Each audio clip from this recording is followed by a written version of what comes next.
Welcome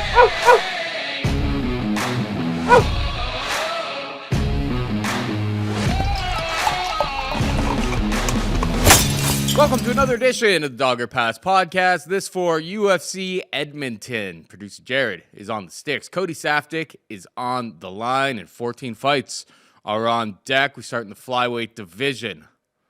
Brandon Moreno taking on Amir Albazi, minus 170 for Brandon Moreno.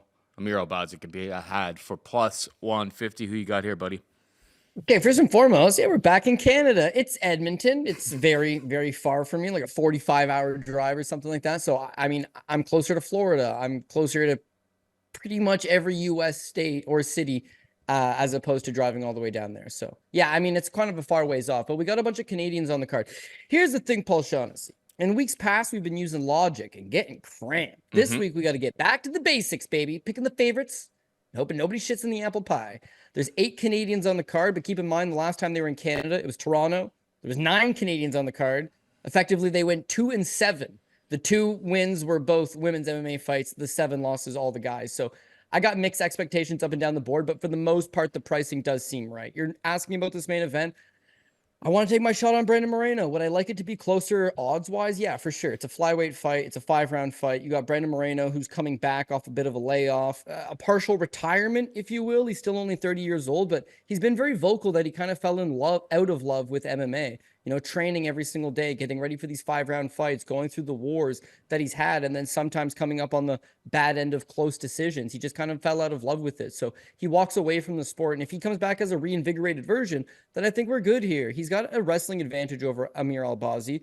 By that, I mean, Albazi's showing a 33% takedown accuracy versus a 40% takedown defense. You know, even though he's a big, built, physically strong flyweight, and he is a grappler by nature, BJJ black belt, it's not as if his wrestling is like right up to snuff. He's got takedowns over Malcolm Gordon, Zalga Zumagulov, Francisco Figueiredo, the less talented of the 2 brothers, Alessandro Costa, and Kai Kara-France. The flip side to that is that he has been taken down by Zumagulov. He has been taken down by Kara-France 2 times. So I don't know that I would rate his wrestling near as well as I would rate Brandon Moreno, who's capable of going out and getting multiple takedowns and rinse repeating over the course of 5 rounds. You know he can fight a hard 5. You know he can mix up his wrestling. You know he's got a striking advantage. You know he's got a big-time volume advantage. He's fought the better of the 2 guys. It's just that, is he out of love with the sport? Because I'll tell you one thing, when I watched his last fight, it was before he even went on the microphone in the post-fight press conference and said, I'm walking away, he didn't look into it. Like, keep in mind that Brandon Moreno's made a career off being a junkyard dog. This is a guy that goes for it. This is a guy that goes 100. He's coming off a loss to Alexander Pantoja, the current champ, loses his title, split decision, very close fight. And when you watch that fight with Brandon Royval, he's very much going through the motions. He can win that fight. He's capable of winning that fight. There's opportunities and spots for him to just seize advantage and take it, but he just goes through the motion. So to hear him say afterwards, yeah, I want to step away from it and take some time away from the sport, that makes total sense. It looked like he was burnt out. So we're betting the version of him that's reinvigorated and in good shape and has fallen back in love and, you know, loves training and loves going to the gym and has no nagging injuries. But if we get to go through the motions version and he's a little less on the volume and he's a little less willing to scramble in all of these situations where he may get taken down and just constantly make Albazi work, then yeah, we could be in trouble. But for my money's worth, Albazi's more of a power guy, right? He's not a volume guy. He's looking to wait on those 1 big shots. He's going to be a little bit less there. He's got a little bit less in the wrestling department. I know I'm coming off a week where I bet Max Holloway and he gets absolutely smoked, but the game plan was working out. He was outworking him for the first 2 rounds, but you know, Topuria's the real deal. I can't take anything away from him now. He is absolutely bona fide the man. Albazi's falling into a situation where he's not fought any of the number 1 guys, so he still has some proving to do. And I don't know that he goes and he catches Brandon Moreno. Seeing Max get knocked out for the first time, crazy.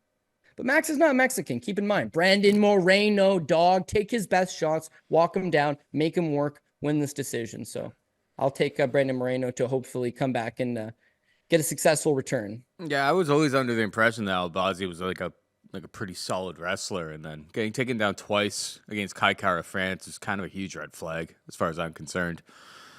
Still got the split decision there, but controversial split decision. I mean, especially you look at I the, have him you bet, look at yeah, the he you may look have at the lost. numbers, and it's like, well, it looks like it should have been unanimous for Kai Kara France. I'm sure if I look at MMA decisions, everyone probably picked Amir Albazi to have won that fight after the fact. Yeah, I think he went up to the top end of the division there, and then got humbled, but didn't take the L in the process of getting up there. Now he's had about 14 months off. He's had some injury. I think he had like a neck injury or something like that pulled him out of his last fight. The volume's never been there for him. Everything kind of points to Brandon Moreno, as far as I'm concerned as well. The chin's always held up. His motivation may not be there, but, losing to Brandon Royval, a guy who had changed his game, had gotten to the point where, like, he can go 5 rounds, and he can put up 150, 200 significant strikes over the course of 5 rounds. It's a big difference. Going up against Alexander Pantoja, the current champion of the division, losing there, but still going the full 5 rounds, getting knocked down. And that fight was like super, super razor close, despite, obviously Pantoja edges it out with like the takedowns and whatnot. But he's been fighting the best guys in the division. It sounds like you're right, though. At least we're taking the favorite this time. The market is agreeing with the fact that Moreno should be a favorite, and it's actually growing a little bit more. It was minus 150 yesterday. All to say that, yeah, if Moreno doesn't get knocked out in this fight, which probably is pretty unlikely, he should win a volume-based decision. Wrestling, it's going to be tough to say who has the advantage pre-flop, but even against the best wrestlers, Moreno's always had a pretty good get-up game. He's got crafty submission skills. Like, he can cause a lot of problems on his back. That it's not like you're in safety mode when you're on the ground against Brandon Moreno. So yeah, rightful favorite. To that point, look at his fights, right? It's like Pantoja, the current champ, high-level BJJ black belt. Brandon Royval, the current #1 contender, high-level BJJ black belt. And then multiple fights with Figueiredo, who's a high-level BJJ black belt, too big to make 125 now, and he's kicking guys' asses at 135. So, yeah, I mean, that to me is the best of the best, whereas I can't knock Albazi's competition. A win over Kai Kara France is huge, but like you said, that was his first step up, and he struggled a little bit. This is now a 5-round fight against, I can't say better than Kai Kara France. Kai Kara France is kind of the man right now himself, but Brandon Moreno will present problems everywhere. So sounds like we're agreeing on the main event anyway. All right, we got Erin Blanchfield taking on Rose Namajunas in the co-main event. Blanchfield's minus 130 favorite. Namajunas could be out for plus 110. Your thoughts?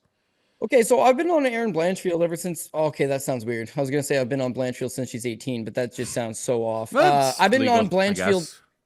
Well, still, it just sounded weird. Pat Barry's been on. No, we're not going there. We're not going there. We're not going there. It's too early for that. We're not going there. But yeah, she's been an uber prospect for a very long time. It's like everything she's done as an amateur, everything she's done as a professional in the early stages of her career, she looks like she's going to be a menace and she's going to be around for a long time. So she's still very young. She's still greenish in some areas, but highly advanced ground game. Once she eventually does take you down, is no nonsense. She doesn't give you a whole lot of space. Excellent with her ground and pound. Excellent with her submissions. Cardio seems pretty good. Her durability seems pretty good. Striking is still a work in progress. Her wrestling, to me, is still a work in progress. But to this level, she's been able to take down most opponents, and she's been able to get away with that. 2 fights back, she takes on Taylor Santos. Now, I'm high on her because I've always been high on her. I think this girl's a future world champion. But in the Taylor Santos fight, despite her getting the unanimous decision victory, she went 0 for 14 on the takedown attempts. So there's a fight where Taylor Santos is not really known as a cardio machine, but brick walled her the whole way and then forced her to stand up. Blanchfield striking, again, work in progress, but it's not bad. She walked down Jessica Andrade a little bit before getting the takedown. She was able to land the better strikes against Taylor Santos. And then plus, control time up against the cage and this and that. She ended up winning the fight. But to me, it was a red flag that, again, as we talked about, there's levels. And as you move up these levels, you're going to need the wrestling. You've got world-class BJJ, world-class gas tank. If you're not getting these fights to the ground, it's going to be a little bit problematic. So when she was a 2-1 favorite against Manon Fiorot, I faded her in that instance, being that if she does not take down Manon Fiorot, she does not have the striking advantage over her. She will get outstruck. And that's exactly what happens. In the Manon Fiorot fight, she goes 0 for 3 on takedowns. Actually did get taken down once by Furo, which nobody saw coming. But for the most part, she abandoned trying to take her down because she couldn't track her and just decides to stand and bang instead. Again, gets outpointed. Gave a good account of herself. This is someone who can strike. She's got volume. She's got it all. But against the elite in these areas, you are not going to beat an elite striker. You need to take her down and utilize that submission game. So for Rose Namajunas in some ways here, I think that she maybe could replicate a little bit of that success. You and I also backed her against Tracy Cortez the last time out, being that Tracy is live or die by the takedown. She needs to get the ground and pound going. She needs to get, positional control. If she's forced to stand with you, you'll be able to exploit her. Rose has made a career out of exploiting excellent kickboxers. She's very sharp. She's very precise. She's finally filling into this flyweight form. This is a girl that's also struggled in the past with motivation and does she really want to fight, but has seemed to have maybe turned the corner. Against Tracy, she got taken down twice, but she only gave up less than a minute in control time. Flip side to that, she took down Tracy, a credited wrestler. She took her down 5 times. She was able to outstrike her. She's fought plenty of 5-round fights. She's got the back class.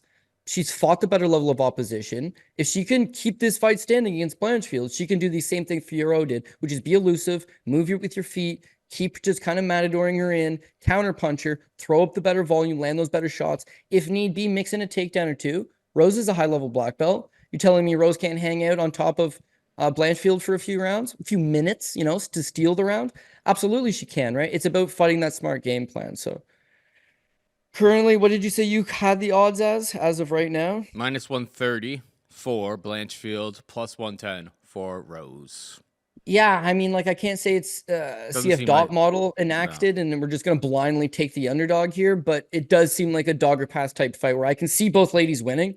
I can see this being very competitive. If you're a split decision chaser, this has got split decision written all over it, but I do kind of feel like maybe the plus money on Rose Namajunas is a little more warranted, so I'm going to go with that, and I'm going to take Rose. I think there's split decisions to be had all over this card. Big time. Grappling versus striking. You see it all the time. And we're in Edmonton. And Canada's a really nice place. We're very friendly, but history has told us when we come up here, we've seen some absolutely brutal scorecards. And all we can ever do is post that sorry gif from the Barstool guys there that I'm sure you're familiar with. Yeah. Yeah, we're bad. We're bad. I mean, it comes down to grappling, and the question kind of becomes, can Erin Blanchfield get those takedowns? I mean, her fight against Jessica Andrade, at least when she got that one takedown, was able to find the submission.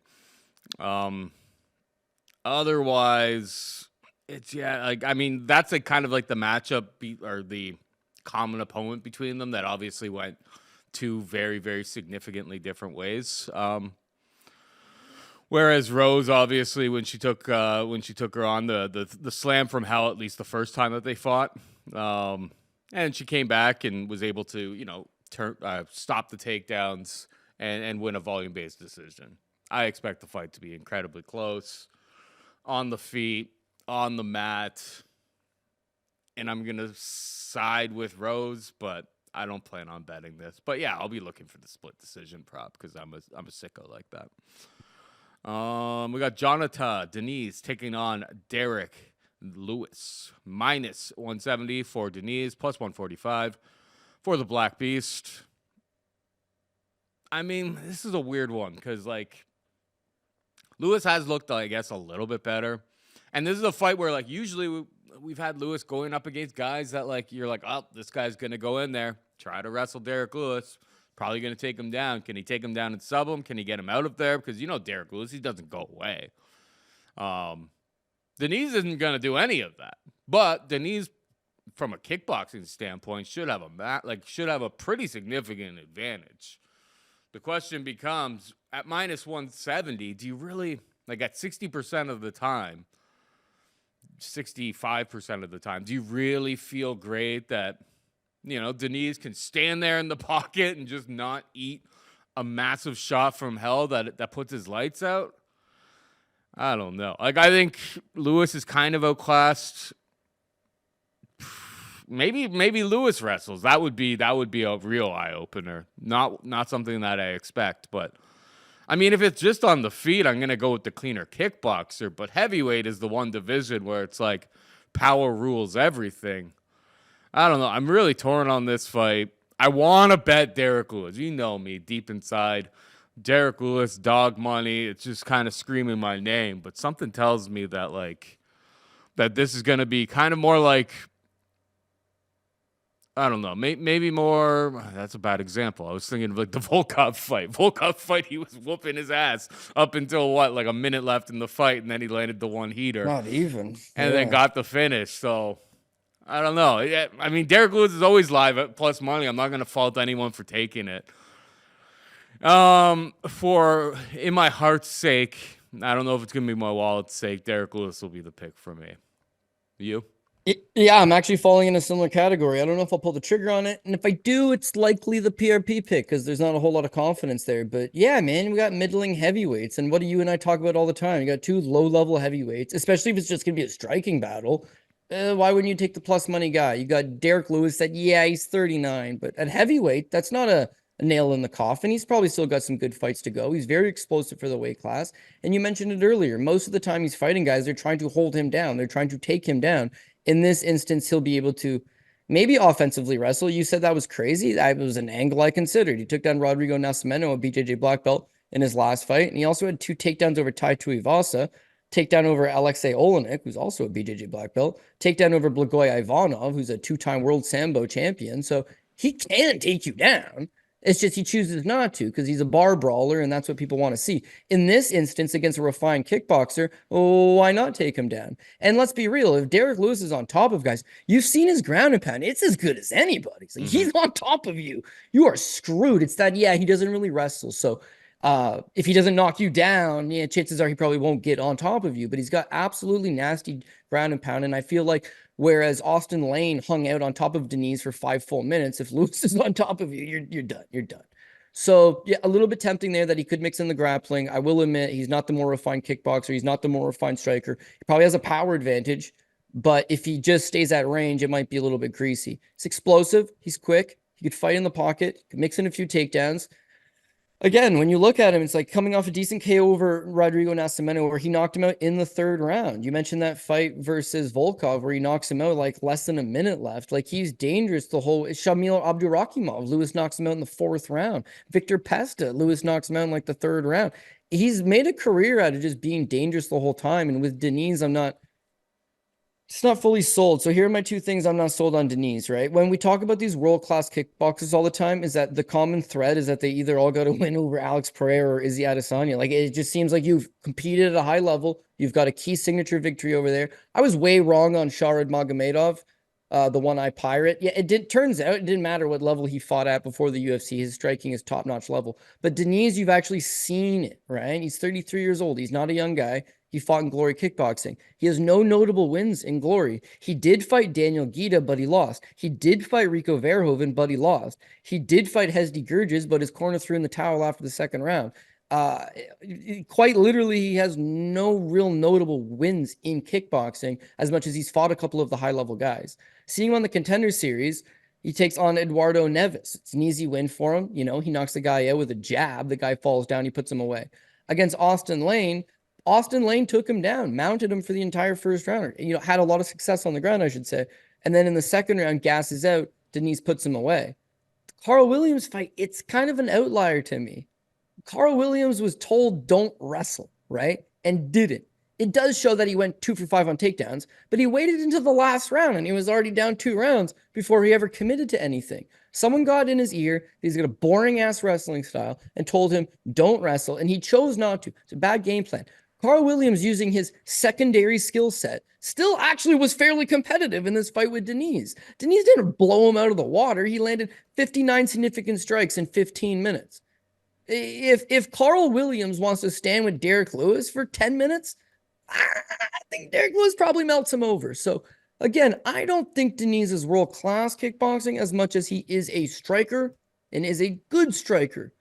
Lewis, yeah, he's a bit of a wild striker, but he's got power, he's got experience, he's got a better gas tank, he's got maybe the ability to mix in a couple takedowns along the way.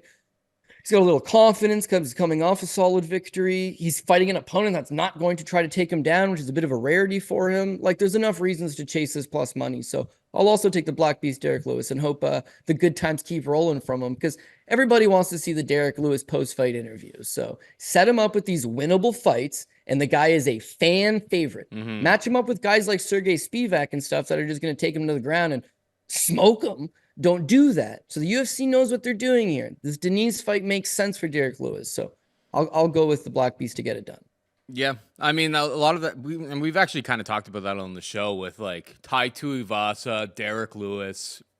Those are two big heavyweights that it's just like, never use them at the warehouse. Obviously, I'm referring to the warehouse as the Apex. It's just like, there's not enough people there. These are fan guys. Like they're not gonna win the title or anything like that. But it's like people want to come see them knock somebody out or get knocked out. Like their fights always end up, even if they're a little bit boring in small little moments, you know that there's always anticipation there that like everything can just change instantly. So glad that they're actually, taking Derrick Lewis out on the road to an actual venue with fans, because he shouldn't fight anywhere else, and it's promotional malpractice in my humble opinion to let him fight anywhere else. All right, we got Caio Machado taking on Brendson Ribeiro. Machado a -160 favorite. Ribeiro can be had for +140. Have you seen? Okay. So buyer beware before we even get into this. I think I've bet Caio Machado in both of his fights and lost. But I also bet him on the Contender Series as a massive dog against Kevin Sklefarsky, and he won quite handily. He went to decision against two heavyweights, but the entire time you're watching him, you're looking at him and going he's a little bit soft. And by a little bit soft, I mean very, very soft. And you're like, this guy's frame looks like he could be a light heavyweight. Well, now he's fighting at light heavyweight. He's fighting a big, scary-looking light heavyweight. But I don't know if you've been on, Caio Machado's, Instagram, Cody. Looking svelte.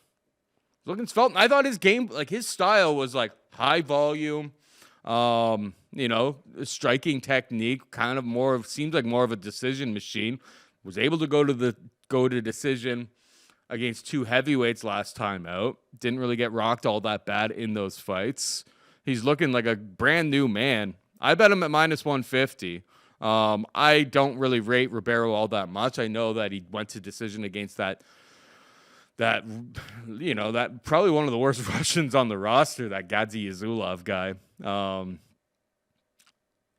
He seems like a bit of a glass cannon. He's going to come forward. He's going to try to knock you out. The cardio is not exactly great. I don't know. I think on home soil, a guy who's a decision machine like this, Caio Machado, fits the bill for me. But, interested to hear your thoughts on this fight. Yeah, I mean, again, it's another middling heavyweight fight, so there's not a whole lot of interest there in a confidence standpoint. Yeah, that's right. How these guys make light heavyweights actually pretty astonishing to me. You should see I know what you're saying. I know what you're saying with Machado. It's it looked like he was soft and he could make light heavyweight, but keep in mind he's 6'4" with a 78-inch reach, and he weighed in his last UFC fight at 251 pounds. I know. So he lost 45 pounds to come down to light heavyweight, and he's still 6'4". Ribeiro, meanwhile, I mean, he's 6'3" with an 81-inch reach. He's huge. Yeah. So this is a light heavyweight banger, and I think we're all here for it. But it's who's physically going to go out and win? So here's my thing with Machado, right? Again, he's only 30 years old, so at this weight class, he's still fairly young. Although I just never been high on him. He's been fighting in BC, Canada, the majority of his career. Been around, I guess, long enough. Turned pro in 2017, and at no point have I ever been impressed with this guy at all. In fact, not only do I don't think he's all that good, is that he fights pretty much the easiest fights he can get. He takes a majority decision over this 2-1 Justin Doge. Should have never happened. He beats a 53-year-old Lee Mean. Jordan Mean's is dead. 53-year-old Lee Mean, and then runs it back a few months later after Lee Mean's 54th birthday and fought him again.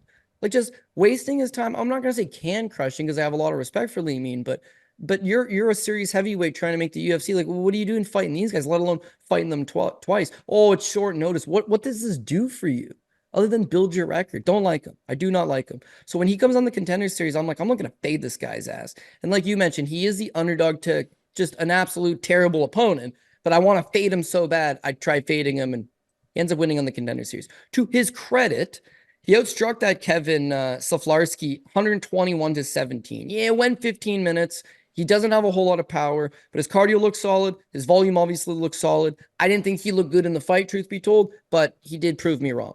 But I fade his ass against Mick Parkin. I'm heavy against him in that first UFC debut against Mick Parkin. Well, man, I am sweating out this decision, Paul. He outstruck Mick Parkin 76-39. Parkin looked awful, super flat, resulted in trying to hold him down. Caio should have won the fight, in my opinion. Boom, I got lucky. I got the Mick Parkin win. Woo, sweating it. But I still don't think this guy's good. So I fade him big time against Dante Mays. And it's largely the same thing. Like, Mays did get a knockdown, but otherwise Machado outstruck Mays 76-67. It's actually a very close decision. I could have seen it going Machado's way, but I'm happy to get the win. So at this point, even though he's lost both of his UFC fights and I could pat myself in the back and say, I told you so, I didn't. He's exceeded my expectations. He seems to be a decent, not power guy, but someone that's capable of putting up in that ballpark of 70, 80, 90, 100 significant strikes landed. His cardio seems fine because he's been fighting heavyweights. One has to think that at light heavyweight, his durability is probably going to check out pretty good. As long as he doesn't have some colossally bad weight cut because he's cutting 45 pounds, I would say that this is a much better weight class for him. And he probably just outworks Brendson Ribeiro. Brendson Ribeiro is not a volume guy because he's all power. He just needs to hit you and knock you out. His win condition is a quick knockout, and he's capable of doing it against a lot of guys. It's that if you can stretch this guy out a little bit, the wheels fall off and they fall off fast. Of course, on his fight in the Contender Series, first round knockout, that's his win condition. He's a large man, especially for this weight class. That's how he gets it done. But you watch regional show tape on him, and he's sloppy, Paul. I mean, he's someone that telegraphs what he's doing. He loads up on his punches and his kicks. He's looking to just murder you with that one big punch. And against low-level opposition who's going to plant their feet and stand there, he can do it. But as he moves up, he's going to run into some serious problems. Against Zhang Minnoyang, come on. But he gets KO'd in the first round because that's the problem with being a heavy heat power punchers, that your win condition is knock these guys out, but you're also leaving yourself open and vulnerable to getting countered. He's a big guy, but he's fighting big guys, and I don't think his durability is all that great. I give an advantage in the durability department to Machado, the volume department to Machado, the experience level likely to Machado, the cardio to Machado. And then, of course, that last fight with Zhang is super weird. He fights Magomed Gazulov. And, of course, the name sounds very scary. But as Paul and I both outlined the last time we broke him down, he's not good. He's kind of a fraudulent fighter. He looks for those takedowns. He looks to hold you down. He's not finished anybody. The over on that fight, what was the over 1.5? Was like plus 200. The over 2.5 was like plus 350. Fight goes the distance. Yeah, well, because just nobody expected this fight to get any rounds in, because even though this fraudulent Russian guy hasn't finished anybody, Ribeiro's just so glass cannon that, if he doesn't knock you out in the first round, he's probably going to get subbed or ground and pounded out. But it just ended up being a super weird fight that he actually had a few moments in by way of him fighting a terrible opposition. But still, he got grounded. He got planted. He's flat on his back. He doesn't generate space. He's too tall to explode and get back up to his feet. So now I'm going to give a grappling advantage to Machado as well. So when I'm ticking off my boxes, I really do see him having an advantage across the board. Light heavyweight, likely a better class for him. This should be a coming out party of sorts. He's already fought twice in the UFC, so he's starting to get a little bit comfortable. And then hopefully he can go secure his first victory. Not at home. He's a BC guy. This is Edmonton. It would still be very far, but it's actually the neighboring province. But he'll have enough fan support and the judges behind him that simply outworking Ribeiro and either catching him with something or making it pretty clear as day that I've controlled this guy and landed more shots, and maybe not the better shots, but just a lot more medium-sized shots in comparison to a few decent eye catchers. I think that Machado will either win the decision or just beat him late when he fades. So sign me up for Bigfoot. First time ever I'm backing him, for the record, for whatever that means. But he's earned enough of my respect for this one. Thoughts on the over 1.5 minus 150? Yeah, Machado's not really a finisher for the most part. I think Ribeiro would be Ribeiro, but again, if Ribeiro's just going to keep this fight standing and swing for the fences, and if he catches Machado, I don't think he knocks him out right away. If Machado catches Ribeiro, I don't think he knocks him out right away. If Ribeiro takes down, or sorry, if Machado takes down Ribeiro, well, you just seen Ribeiro hang on the ground at least for full 15 minutes in his last fight. Like, what did you say the over 1.5 was right now? Minus 150. Seems very minus 150. Like with the new gloves and the fact that I have the over 1.5, but I don't like minus 150. Machado's not a finisher by any stretch of the imagination. No, unless you're 54 years old. Minus 150 is the best it's been on market. So I don't know what you have or when you got it. Actually, minus 145 was the best it was ever on market. Yeah, to me, this screams over 1.5, but it's a heavyweight. It's a light heavyweight fight. It's a light heavyweight fight between two guys that are probably going to be striking. And with Ribeiro, he's got question mark issues on his durability. So I would want it closer to even money, truth be told. But at minus 140, minus 150, yeah, I would still play it, just less maybe. And if you ask me straight up, do I think this fight ends in the first round, or do I think it makes it to the later stages of the second or the third? Yeah, I'm going second or third. In fact, what's fight goes the distance altogether? Plus 160. Yeah, that's still not good enough. But better. It's early. It's certainly better if you were looking to take a small shot kind of thing. Yeah, wait until you see weigh-ins, because that'll be telling. Yeah.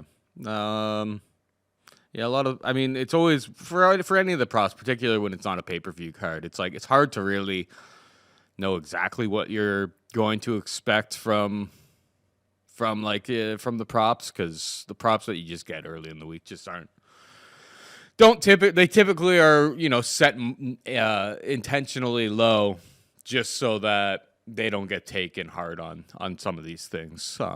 Obviously the limits aren't that high on them either, but they kind of ensure that they're not just getting absolutely murked on them. You'll find better props usually later in the week.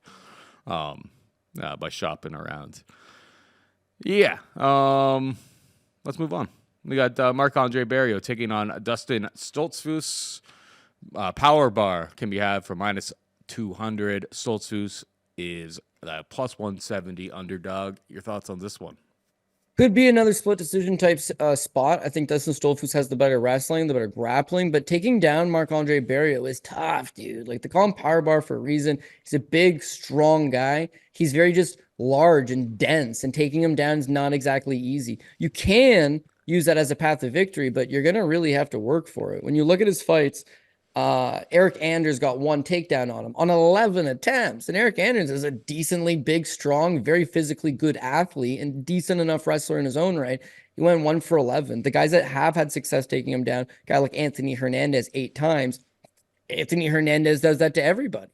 And that's 8 for 14. So he's really sticking to it as a game plan. Stoltzfus is not winning any of these fights with his stand-up, right? His striking's just not quite good enough. The power's not necessarily there to finish your opponent, and he doesn't necessarily have the volume. What he is good in is mixing in this wrestling, so to speak, take you down, hold you down for 90 seconds, 2 minutes, and have the judges sway it in his victory, in his favor. When you look at his wins, Puele Hannes Soriano, he took him down 4 times. Those 4 takedowns allow him to rack up a little bit of volume on the ground, 64 overall, and then have some control time. That wins him the fight. His fight with Dwight Grant, terrible fight. He got outstruck 52-49, but his 2 takedowns allows him to grind out this fight.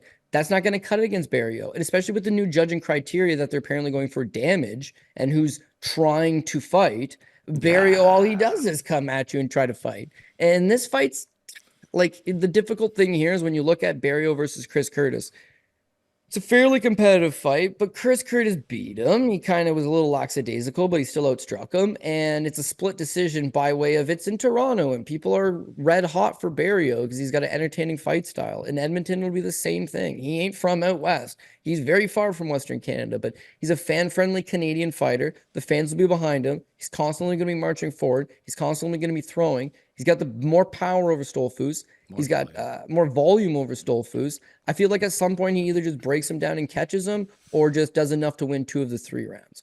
Couple last points here is when you look at Stoltzfus, his last fight against Bruno Ferreira, he has a decent start. He gets the takedown, but as soon as Ferreira explodes back up, you can just see his body language has changed. Like, either he's demoralized that his opponent Bruno Ferreira was able to just get up that fast, or he's legit just lethargic and tired in there. But as soon as he takes his foot off the gas, he gets lined up with his spinning back elbow. You give him a pass getting KO'd in the first round because it's a crazy move, But then you look 3 fights back against Abus Magomedov, first round KO, front kick right up the middle in 19 seconds. Okay, well, fair enough. Well, I don't think Marc-Andre Barriault will do that. Yeah, fair. So then watch the Gerald Meerschaert fight and the Rodolfo Vieira fight. He's winning both of those fights until the third round.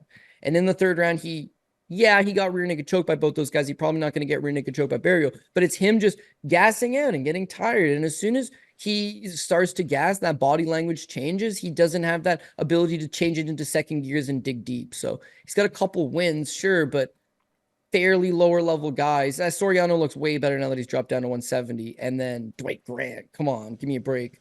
Whereas Barriault's not exactly had a great run as of late, but he's fighting Joe Pyfer, a ranked middleweight, Chris Curtis, a ranked middleweight, Eric Anders, a gatekeeper, journeyman, serviceable just outside of the top 15 kind of guy. Anthony Hernandez, my God. The loss to Chidi and Jaquani aged okay because Chidi and Jaquani's legitimately good. So Barriault's just an all-action guy. They need to give him somebody that's either going to break under that constant pressure or just not have the tools to keep up with them. And I feel like Stoltzfus has proven limited enough that he falls into that category. So I don't know how many wins Can is going to get on this card, but I feel like Barriault should be one of them. Yeah, Stoltzfus, if I doing a little bit of research on what happened after his last fight, because obviously Bruno Ferreira knocked him out real bad. He had a facial fracture, nerve damage. I watched a clip of him, and he was saying that he would be trying to eat his food, and then because he couldn't feel anything on the one side of his face, he would all of a sudden look down, and his food would be covered in blood because he was literally chewing his tongue. So it's that was only in June. Doesn't seem like it was that long ago. Obviously he's back to training, but it's initially after that, he didn't know when he was going to start training again. He didn't know he was going to be fighting again, or if he was ever going to be fighting again. Obviously he healed, I guess, enough that the doctors will let him get back in there. But I don't know. There's got to be a little bit of psychological trauma. I know that doesn't have anything to do with the nuts and bolts of fighting, but sometimes it's those types of, is he willing to step? He got finished in a whole bunch of fights as it is. Yeah. Is he, if it really becomes a dog fight in there, is he gonna, remember his bloody oatmeal? I don't know. I think Barriault, but I'm going to avoid the split decision kind of angle and that type of angle on this fight, because I do actually think it's possible that Barriault gets him out of there. Okay, fair. So a little sprinkle on this. What you said got my mind jogging. Thank you. I actually like this fight as a live betting spot because you're absolutely right with Stoltzfus. He's been KO'd a bunch of times. He just had his face rearranged. He's coming back short-ish. You think he's going to stand in front of Marc-Andre Barriault? No, he's going to be shooting right off the onset as much as he possibly can. And it's not crazy to think that he's going to win the first round with 2 or 3 takedowns landed and some top control. This is a 2-1 Barriault line right now. If Barriault drops the first round and gets taken down twice, this is even money to start the second. At that point, maybe you start to rally behind him. If this thing makes it to the third, even if Barriault's down, it depends how bad the takedown defense looks. But again, historically, what's he rocking? 67%, but partly of that is getting taken down 8 times by Anthony Hernandez. So that's going to skew the numbers. He's been hard to take down. If you chase that angle, he will wear down on Stoltzfus and get that late stoppage. So I like what you're saying. Maybe you don't like this to be a decision type fight. You think that he's going to get him out of there. I could see this maybe getting him out of there in the second and the third round, but I could definitely see this as a fight where we drop the first and then we make that second round, third round rally. This episode is brought to you by Prize Picks. Prize Picks is the best place to get real money sports action. With over 10 million members and billions of dollars in awarded winnings, Prize Picks has made daily fantasy sports accessible to all. You just have to pick more or less on at least 2 players for a shot to win up to 100 times your cash. Prize Picks is the best way to get action on sports in over 30 states, including California, Florida, Georgia, and Texas. Prize Picks also does Taco Tuesday every week, where you get discounts on projections up to 25% to help you win big. If you've got some hot takes on the NFL, why not take it up with your friends and win some real money this football season? On to MMA. If you're sick and tired of leaving things in the hand of the UFC judges like I am, Prize Picks is the place for you. Make picks on significant strikes landed, fight time, fantasy scores, takedowns, build up your lineup, all things that the judges have nothing to do with. Prize Picks has offerings for about every major sport that you could possibly think of, and you can win up to 100 times your money from just 4 picks. Download the app today and use code DOGORPASS to get $50 instantly after you play your first $5 lineup. That's DOGORPASS to get $50 after your first $5 lineup. Prize Picks, run your game. All right, we got Mike Malott taking on Trevin Giles. Mike Malott, a minus 250 favorite. Giles is the underdog at plus 210. Your thoughts? Yeah, so I got a lot of bias for Mike Malott, obviously. This is a kid that I was told about 10 plus years ago would be the next Georges St-Pierre. He's got all the skills. He's wickedly athletic. He's very disciplined. He comes from a top-notch family. The guy does everything right, and he wants it, and he's supremely athletic. People will say, oh, some random white guy from Canada, how athletic could he be? He's very athletic, very, very athletic family. He's got a brother named Jeff Malott, a couple years younger than him. Undrafted to the NHL, ends up going to Cornell University and playing on the hockey team there. From there, he gets signed over to the NHL. He's currently playing for the Los Angeles Kings organization. So these guys they got it, right? Mike chooses to pursue fighting instead. He could be a world champion. What ends up happening to him is that he suffers from like this, I don't know if you'd call it vertigo or whiplash, but regardless, it's like he has a bit of head issues that keep him on the sidelines for like 3 or 4 years. Could he have developed into a world-class guy during those years? Quite possibly. Did he get the best years of his career taken away from him? Quite possibly. But when you see him compete, he's got all the parts. It's that if you want to have a knock on him in some of these fights, Thomas Dieng fight in Bellator, you'd have to go to the Neil Magny fight his last time out. That maybe you can tire this guy out the longer the fight goes. His striking, again, you can't criticize anything about it. It's very tight. It's very technical. It's very precise. He's a good counterpuncher. You can fight off his back foot. He's got natural power in both hands. He's a solid striker. His wrestling offensively, it's solid. His BJJ, black belt.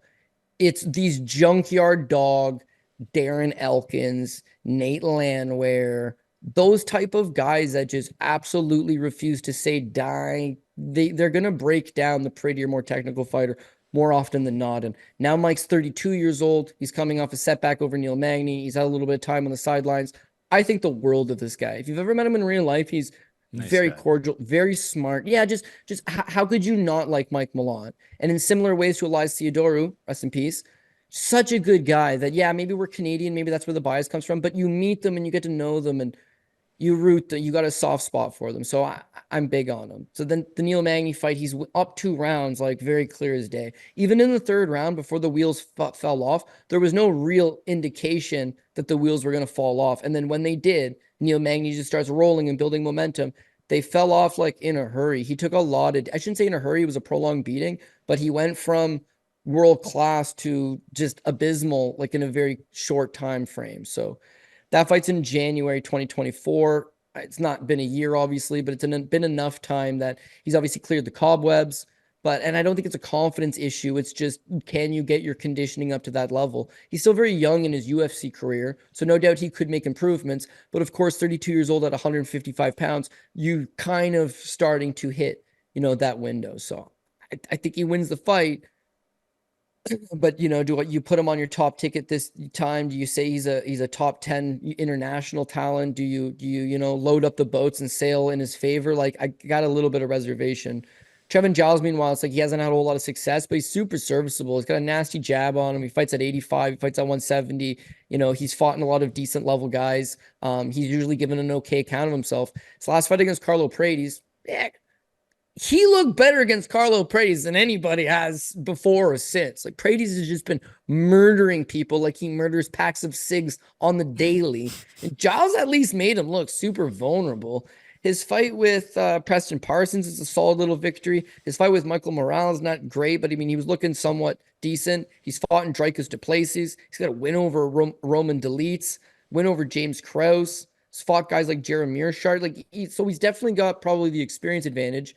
That jab's going to keep Mike Malott honest, because as much as Malott's probably going to be a little bit faster, causing him to just swell up in the eyes, constantly busting up with that, it's gonna cause some problems. I think Malott's gonna shoot the takedown on him, because if you look back, Malott and Giles grappled in 2022. And when you look at that match, which I believe is at 185 pounds, Malott took him down like nothing. And once he got on top of him, he's much better at jiu-jitsu. He couldn't sub him, but positionally speaking, he just absolutely controlled him. In this fight, I feel like Malott's the faster, more technical, better combinations, better striker. The jab worries me a little bit because it'll cause him to second guess himself a little bit. But if he can just find a way under that jab to change levels and get this fight to the ground, I see him having a lot more of the same success. This comes down to, do you think he'll gas out in the third round? And I think the guy is so smart and so equipped to deal with stuff that losing in that manner would really cause you to readdress your situation, go back to the drawing board, fix certain things, and then come back. Consummate professional this kid is. He should be trusted to have made the necessary adjustments and come back. You'll see a canceled fight with Gilbert Urbina on Mike Malott's record from a few months back. That fight was actually Fight Night Denver, right? And Malott was getting ready to head down to Denver when he got the call that Urbina was hurt. So he was coming off a fight against Magny where he gassed and then had booked his next fight specifically at altitude in Denver to prove something. This is going to be sea level in Canada.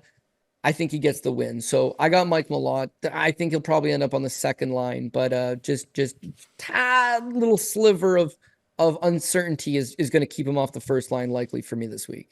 Yeah, the familiarity between the two of them from the grappling match that they had, that's got to be at least helpful in terms of just having a feel for each other. And yeah, I watched I forget where I watched, but it was some sort of interview or one of these like day in the life of the pro type of things. But yeah, Malott was very, very adamant in there about the mistakes that he made against Neil Magny and how he's put in, ever since the day that fight ended, he's been putting in the work to make sure that never happens again. So the right mindset was there 100%. Trevin Giles, in his own right, hasn't historically had the greatest gas tank by any stretch of the imagination. So even if this gets into round 3 and maybe Malott's still getting a little bit tired, I imagine that his counterpart, it's not like Neil Magny who can go 5 hard rounds. Trevin Giles will be getting kind of tired at probably the same rate as him. I think he's the rightful favorite, and I figure he's probably going to be relatively at the top of your PRP this week. So yeah, we move on down. We got Pedro Munhoz taking on Aiemann Zahabi. This one's flipped. It was minus 120, Pedro Munhoz, plus 100 Zahabi. Now it's flipped to Munhoz is the plus 100 underdog. Zahabi is minus 120 favorite. I guess people are being like, hey, all of these guys' fights typically, Zahabi has finished some guys there, but you're not going to finish Pedro Munhoz. Guy's chin is absolutely, just steel historically. It's a fight that's minus 400 to go over 2.5 rounds. Likely goes to decision. So I imagine the market's probably saying, a fight that goes to decision, give me the Canadian in Canada with the Zahabi name. Everyone knows the Zahabi. Even people who are like real casuals know that for us, Zahabi was GSP's coach. So it's like that name carries regardless of where in Canada you are. It can't hurt. I'm tentative. I kind of want to go with the Brazilian here. They're both long in the tooth at this point. Pedro Munhoz is 38, 36 years old for Aiemann Zahabi. Obviously, a lot more mileage on the tires for Pedro Munhoz, but in my opinion, he's taken on higher level of competition. He's in a room at ATT with Pantoja and a whole bunch of other killers on the daily. I don't know. I think in a fight that's probably pretty close, competitive, I'll go with Pedro Munhoz, who historically just has decent, a very, very, very good durability, and on top of that, may be able to put up a little bit more volume. But it is the type of fight that, if it does go to the scorecards, which it should go to the scorecards, be prepared to get screwed on the scorecards. But yeah, I'm gonna side with Pedro Munhoz here. What about you?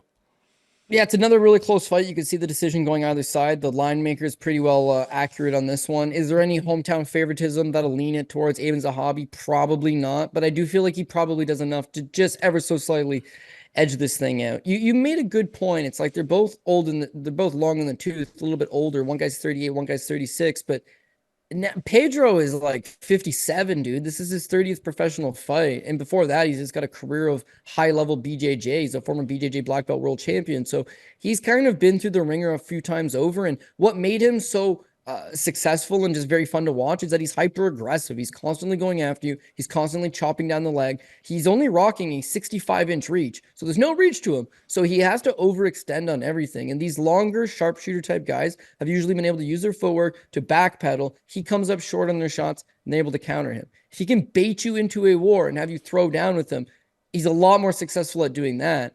But his Brazilian Jiu-Jitsu black belt has hardly ever come into play. He has a 18% takedown accuracy. He has taken down Kyler Phillips once in his last fight. That was the only time he's taken down an opponent since 2018. A stretch of 1, 2, 3, 4, 5, 6, 7, 8, 9, 10, 11, 12. In his last 12 fights, he's taken down his opponent one time once. Last fight, mind you, but he's not looking to utilize his jiu-jitsu. He's not looking to utilize his grappling. He's looking to just dog walk you down and beat you. Problem is that not only does he have a short reach, at 38 years old and having been through the ringer a few times, he's just naturally slow. You remember that colossal bet that we had over him over Cody Garbrandt, smokes Garbrandt, and we're just dancing. But until the point where he demobilized Garbrandt's leg, caused Garbrandt to just bite on his mouth guard and just swing for the fences. Yeah, up until that point, he's getting picked apart from distance. Just Garbrandt's way faster, better footwork. When you look at his fight in Sean O'Malley, he has decent success in the first round. As soon as O'Malley figures out his reads in the second, he's beating him up. Pokes him in the eye, it's a no contest, but nobody ever thought to themselves, let's run that thing back, because it was pretty clear that the longer rangier sniper type fighter is able to just play that game. One thing against Aiemann Zahabi is that we've called him low volume in the past. We've called him complacent in the past. Sometimes he just kind of watches opponent, but again, he's just another one of these high ring IQ type guys that he's not looking to overextend. He's not looking to take any unnecessary risks. Paul mentioned that he's has knocked out opponents, but just not that often. You know, he's got one KO win in the UFC despite 5 victories. And then on the regional scene, he was fighting very salty levels of competition. So take those inside the distance victories with a little bit of a grain of salt. What I'm saying is that he's one of these just very precise, take my time, see my opponent, but it's starting to pay dividends. His fight with Ricky Turcio takes no risks, but he doubles him up in the significant straight count, gets the win. His fight with Jamey-Lyn, he just murders him with another precision over power type shot, right over top, splits the guard, puts him right in, boom, knocks out Jamey-Lyn. Solid victory. The fight with Javid Basharat, he's the biggest underdog on the card. Javid Basharat is 14-0. Javid Basharat can't do no wrong, and everybody's behind him.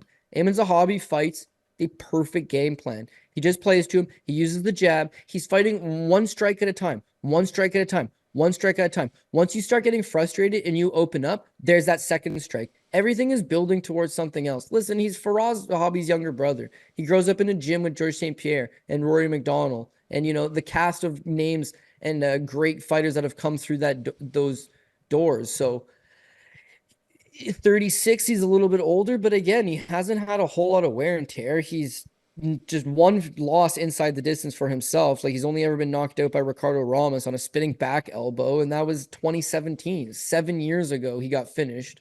Since then, he hardly fights. Once a year, he takes his time. He goes out there, and he just fights at a certain rate. When I see this fight with Pedro Munhoz, live dog, like you're saying, Pedro Munhoz, this fight's in Las Vegas, I feel like Pedro Munhoz wins. If this isn't an American state or Brazil or anything like that, and there's a live crowd that want to see violence, I think Pedro Munhoz might be able to grease out the decision. In Canada, where they're going to be cheering for him regardless, if he's just winning the exchanges, he's just not going to have a boring fight. It's just not going to wow you. He's just not going to win fight of the night. You know, it'll be okay. They won't pester him. They won't get behind him. His ones, his 1-2s, his ones, his 1-2s, they'll work. They'll score. He'll be able to use his 3-inch reach advantage to get that jab going and keep Munhoz at bay. Munhoz might try to drag him into a dogfight, but as I said, Munhoz is 30 fights into his pro career. He never tried to drag Kyler Phillips into a dogfight. Even though Kyler Phillips has suspect gas tank, the way to beat him is put pressure on him. He wasn't able to do it. So with Marlon Vera, he was getting dog walked by Marlon. His fight with Chris Gutierrez, he won, but he got outstruck 77-60 because he was having a lot of difficulty in tracking him down. So I'll take Aiemann Zahabi because the line's pretty well even. Like, yeah, I'm actually leaning towards Aiemann Zahabi. And my last point here is the last time they came to Canada, only 2 Canadian fighters on the main card, Mike Malott and Marc-Andre Barriault, and both of them lost.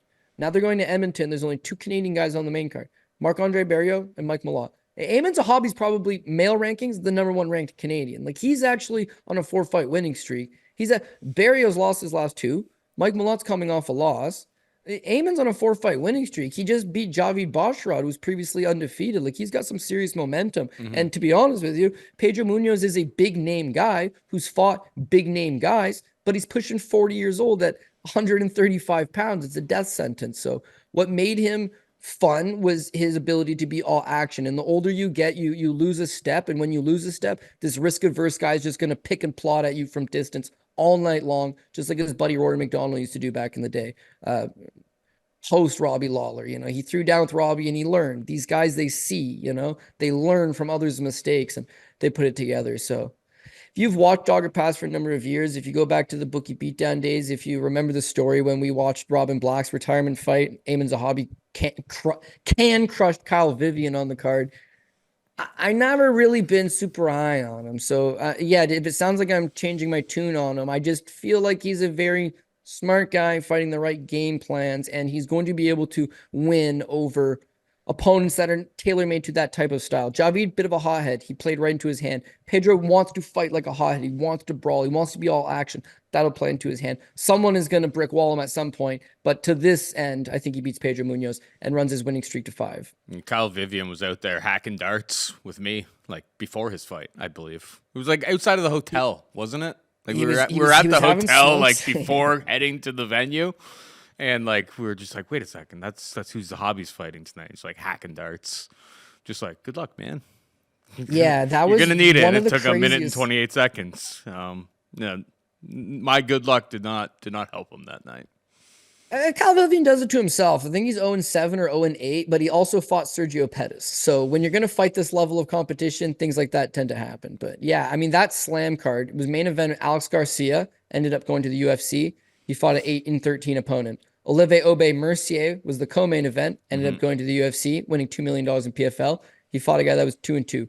Aiemann Zahabi was the third fight. He ended up going to the UFC. Michael Dufour. Mario Pereira. Yeah, Michael Dufour, who lost a decision on that card, ended up going to PFL and doing fairly okay.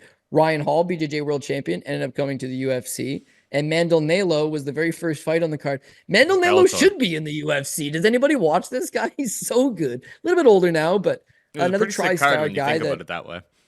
So loaded, but they were all can crush matches outside of Duford versus Mario Pereira. And Mario Pereira could have made the UFC, but he had some personal issues kind of held him back, and he just ended up retiring early. But it just absolute beatdown royale. The card was 39-second KO, second round submission, minute 41 KO, minute 43 KO, minute 26 KO, minute 53 rear naked choke, and a minute 57 rear naked choke. Only 2 fights on the entire card made it out of the first round. And this is my last story. It's pretty funny. Ryan Hall is a BJJ world champion, and Faraz tells him, he's like, dude, you'll be, because he's fighting a guy off the native reserve, like should have been in there in the first place. He's like, don't just take him down and submit him. Everybody knows you can do that. These are the type of matchups that you'll still get on the regional scene, where it's like, test out other stuff. Because when you make it to the UFC, don't test out the other stuff. Now is a good chance for you to get comfortable. Look to set up takedowns. Look to establish a jab or throw some low kicks, but like, get comfortable. Ryan Hall's like, okay, yeah. Fight starts. Ryan Hall just boom, on the back, boom, body triangle, backpacks him, goes to grab the rear naked choke, and Faraz is yelling, no, don't. so he looks over at Faraz and he nods. He just flattens him out and just TKOs him instead. It's like, you should have let the guy just get choked out and go home without any damage. Yeah, without having to go to the hospital. Grapplers are going to grapple. Like, everything he says, like, yeah, okay, cool. And then you just instantly go to his back because that's what's comfortable to you. So yeah, it's crazy that 6 of the guys or 7 of the guys end up making the big show overall on that card. But Aiemann fought a can that night, and he fought a lot of cans after that. And then he's been in the UFC for 7 years, and he's had 7 fights. Once a year, really reserved, but he's just always in camp with guys. He's one of the coaches at the gym. He's got a family now. He's a little bit older, a little more mature. And as long as you're not ACL blown out and multiple concussions and torn labrum, like, it doesn't matter how old you are. It's how old your body is. And in that regard, he's not old at all. So hopefully all this theory is not for nothing, and he goes out there and has a good performance. All right. You said Eamon Zahabi is the best Canadian. I would disagree because Jasmine. I said male. Roll it back. I said the male rankings because Jasmine's the number one. Jasmine Jasudavicius is actually the only one with like top 10 upside, maybe top 5 upside. As far as I can tell right now, in terms of who's on the UFC rosters, Jazz takes on Ariane Lipski. Jazz is a -220 favorite. Lipski can be out for +190. I mean, Jazz is just going to stick to the wrestling, and we've seen people who actively go after wrestling here. If you can stay out of, arm bars from guard and, maybe falling directly into a guillotine, Lipski will kind of accept being on her back. Jazz, it may not always be pretty in there. If the fight's standing, you're going to be a little bit, like she could be competitive on the feet there, but I think she's in a lot more danger if she fights at range against Ariane Lipski here. I expect her to go out there, spam takedowns, rack up a whole bunch of control time, and probably win a very, very convincing decision here. I know, CF dot model and all of that, but I think Jazz, this is kind of a tailor-made opponent for her. I mean, Lipski was last time out there, got taken down 5 times by Karine Silva, who is definitely solid, who's definitely a solid grappler, don't get me wrong, but time and time again, you go over the course of her career, it's like people who want to take her down do take her down, and Jazz is pretty smart when she's in there. She'll be fishing for takedowns from the opening bell. So yeah, Jazz for me. What about you? You know what? I think I'm gonna enact the CF dot model on this. So first and foremost, huge Jasmine Jasudavicius fan because you're always gonna get an entertaining fight. She fights with all of her heart. She's always coming forward. She's always slugging it out. Her striking it's super entertaining. Her wrestling's entertaining. She's not just looking to hold down opponents. She's not looking to win minutes off the round. She's looking to throw down and scrap. And how could you not admire that, right? She's from Niagara Top Team, the best gym in Canada, if not one of the best gyms in Canada. She has an awesome coaching staff. She has awesome teammates. But it's 2-1 in a women's MMA fight that's going to be an absolute scrap. And the victories here for Ariane Lipski. So I just can't really get around. I look at, you're right. She's in the past had big time issues with her defensive wrestling. I mean, taking her down's always been the key to victory. When Antonina Shevchenko was able to take her down and beat her up on the ground, that's a massive red flag. But you, as well as I know, she left King's MMA after that fight and then moves down to American Top Team. Since she's been there, her wrestling's been a lot better. Her fight with JJ Aldrich, she was able to take down Aldrich twice, but she also stuffed all 12 of JJ Aldrich's takedowns. If you look at Aldrich, she's taken out a bunch of opponents in the UFC, but stuffed all 12 takedown attempts. She was the underdog, and she won as the underdog. Her very next fight against Melissa Gatto, she's again a betting underdog. She stuffs all 7 of Melissa Gatto's takedown attempts. It's a very nice feat, if we're being honest with each other. Back-to-back fights, has now combined stuff 19 straight takedown attempts. This ATT thing's working. She runs into Casey O'Neill. Wouldn't you know it? I'm pretty sure 3rd straight time as a betting underdog. She stuffed both of Casey O'Neill takedown attempts to run her clean slate here to 21 straight takedowns defended. And then she runs into Karine Silva. Now they call Karine Silva Killer Karine for a reason. She's very, very physically strong and her grappling is top notch. Now keep in mind, this is Karine Silva's record in the UFC. Paulina Botello, she took her down 1 time and then caught her in a Darce choke. Ketlin Souza, she took her down 1 time and subbed her. She took down Marina Moroz 1 time and caught her in a guillotine choke. Ariane Lipski went the distance with her. She gave up 5 takedowns on 6 attempts, constantly worked her way back up to her feet. Problem is, this girl's just glued to her the entire time. Jasmine's not looking to just glue onto you and throw up submission attempts. She's looking to scrap. Yeah, she probably could take Lipski down, but keep in mind, outside of Karine, the last 3 opponents have had no success taking Lipski down. So now you got a striking battle. And even though I love Jasmine striking, Lipski's the more refined, better striker. I mean, she's gone out there and she's picked up some solid victories in her own right over some solid strikers. I mean, again, I look back at her fight with Casey O'Neill. She's able to outstrike her before getting her the submission. Her fight with Melissa Gatto, she got outworked, but landed the bigger shots. Her fight with JJ Aldrich, she landed 101 significant strikes. If you just want to stand with her or you cannot take her down, that's when she's going to be most comfortable. Jasmine, meanwhile, her last fight against Fatima Klein, 4 takedowns, wins the fight. Fatima Klein was moving up a weight class, took the fight on less than a week's notice. Okay. Jasmine went 4 for 6 on takedowns, and Fatima couldn't do anything about it. There was no resistance being met there.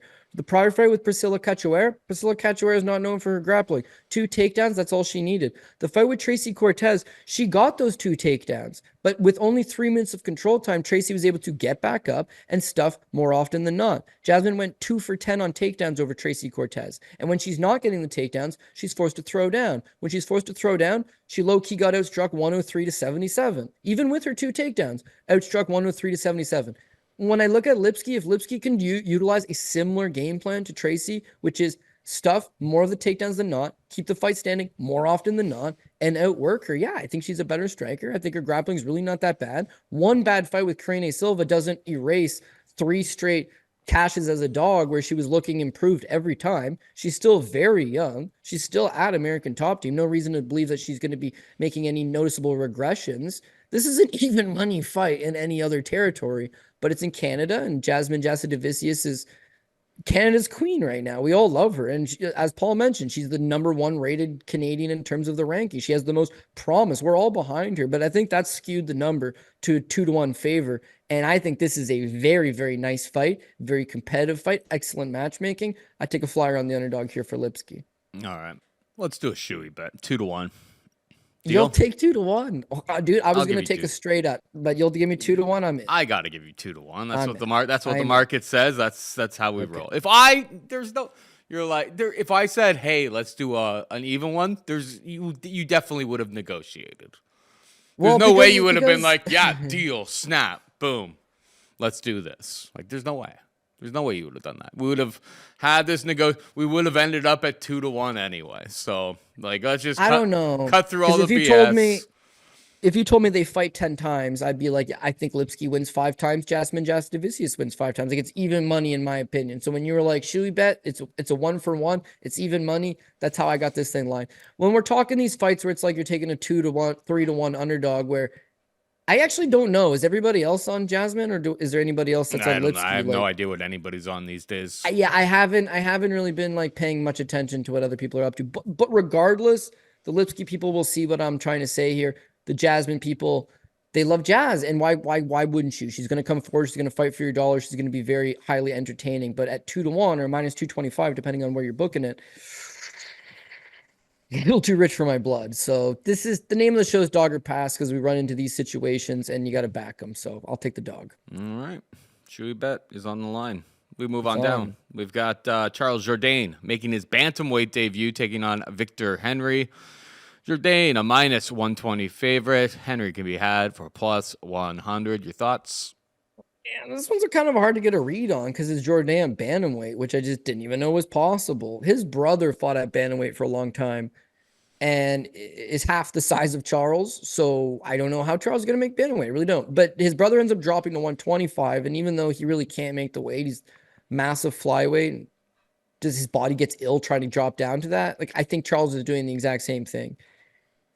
Charles Jourdain, once upon a time, had fought his UFC debut against Des Green. He fights Des Green in the UFC at 155 pounds, although he weighed in at 153.6, right? His fight prior to that, he won the TKO interim lightweight championship, although he was 153.8. So he's obviously too small to be a lightweight, but he was actively fighting at lightweight before realizing against Des Green, you know what? These guys are too physically strong. I'll go down to 145. At 145, he's had some success. Went over Doo Ho Choi, obviously nice.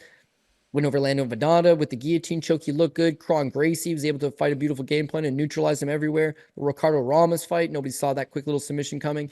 He's fought in good guys. Even the Shane Burgos fight, he loses, but gave an excellent account of himself. It's a solid scrapper. He's having success. When you stop having success, you go back to the well of, well, what am I doing wrong? And you can't figure it out. You go back to the dropping of the weight class. If you look at his last 2 fights against Sean Woodson, it's just a bad performance. He looked very flat, looked very stale. He was trying to take down Woodson, which he had no success doing. At range, Woodson's beating him. In the clinch, Woodson's beating him. It was a demoralizing performance. He comes back against Gene Silva.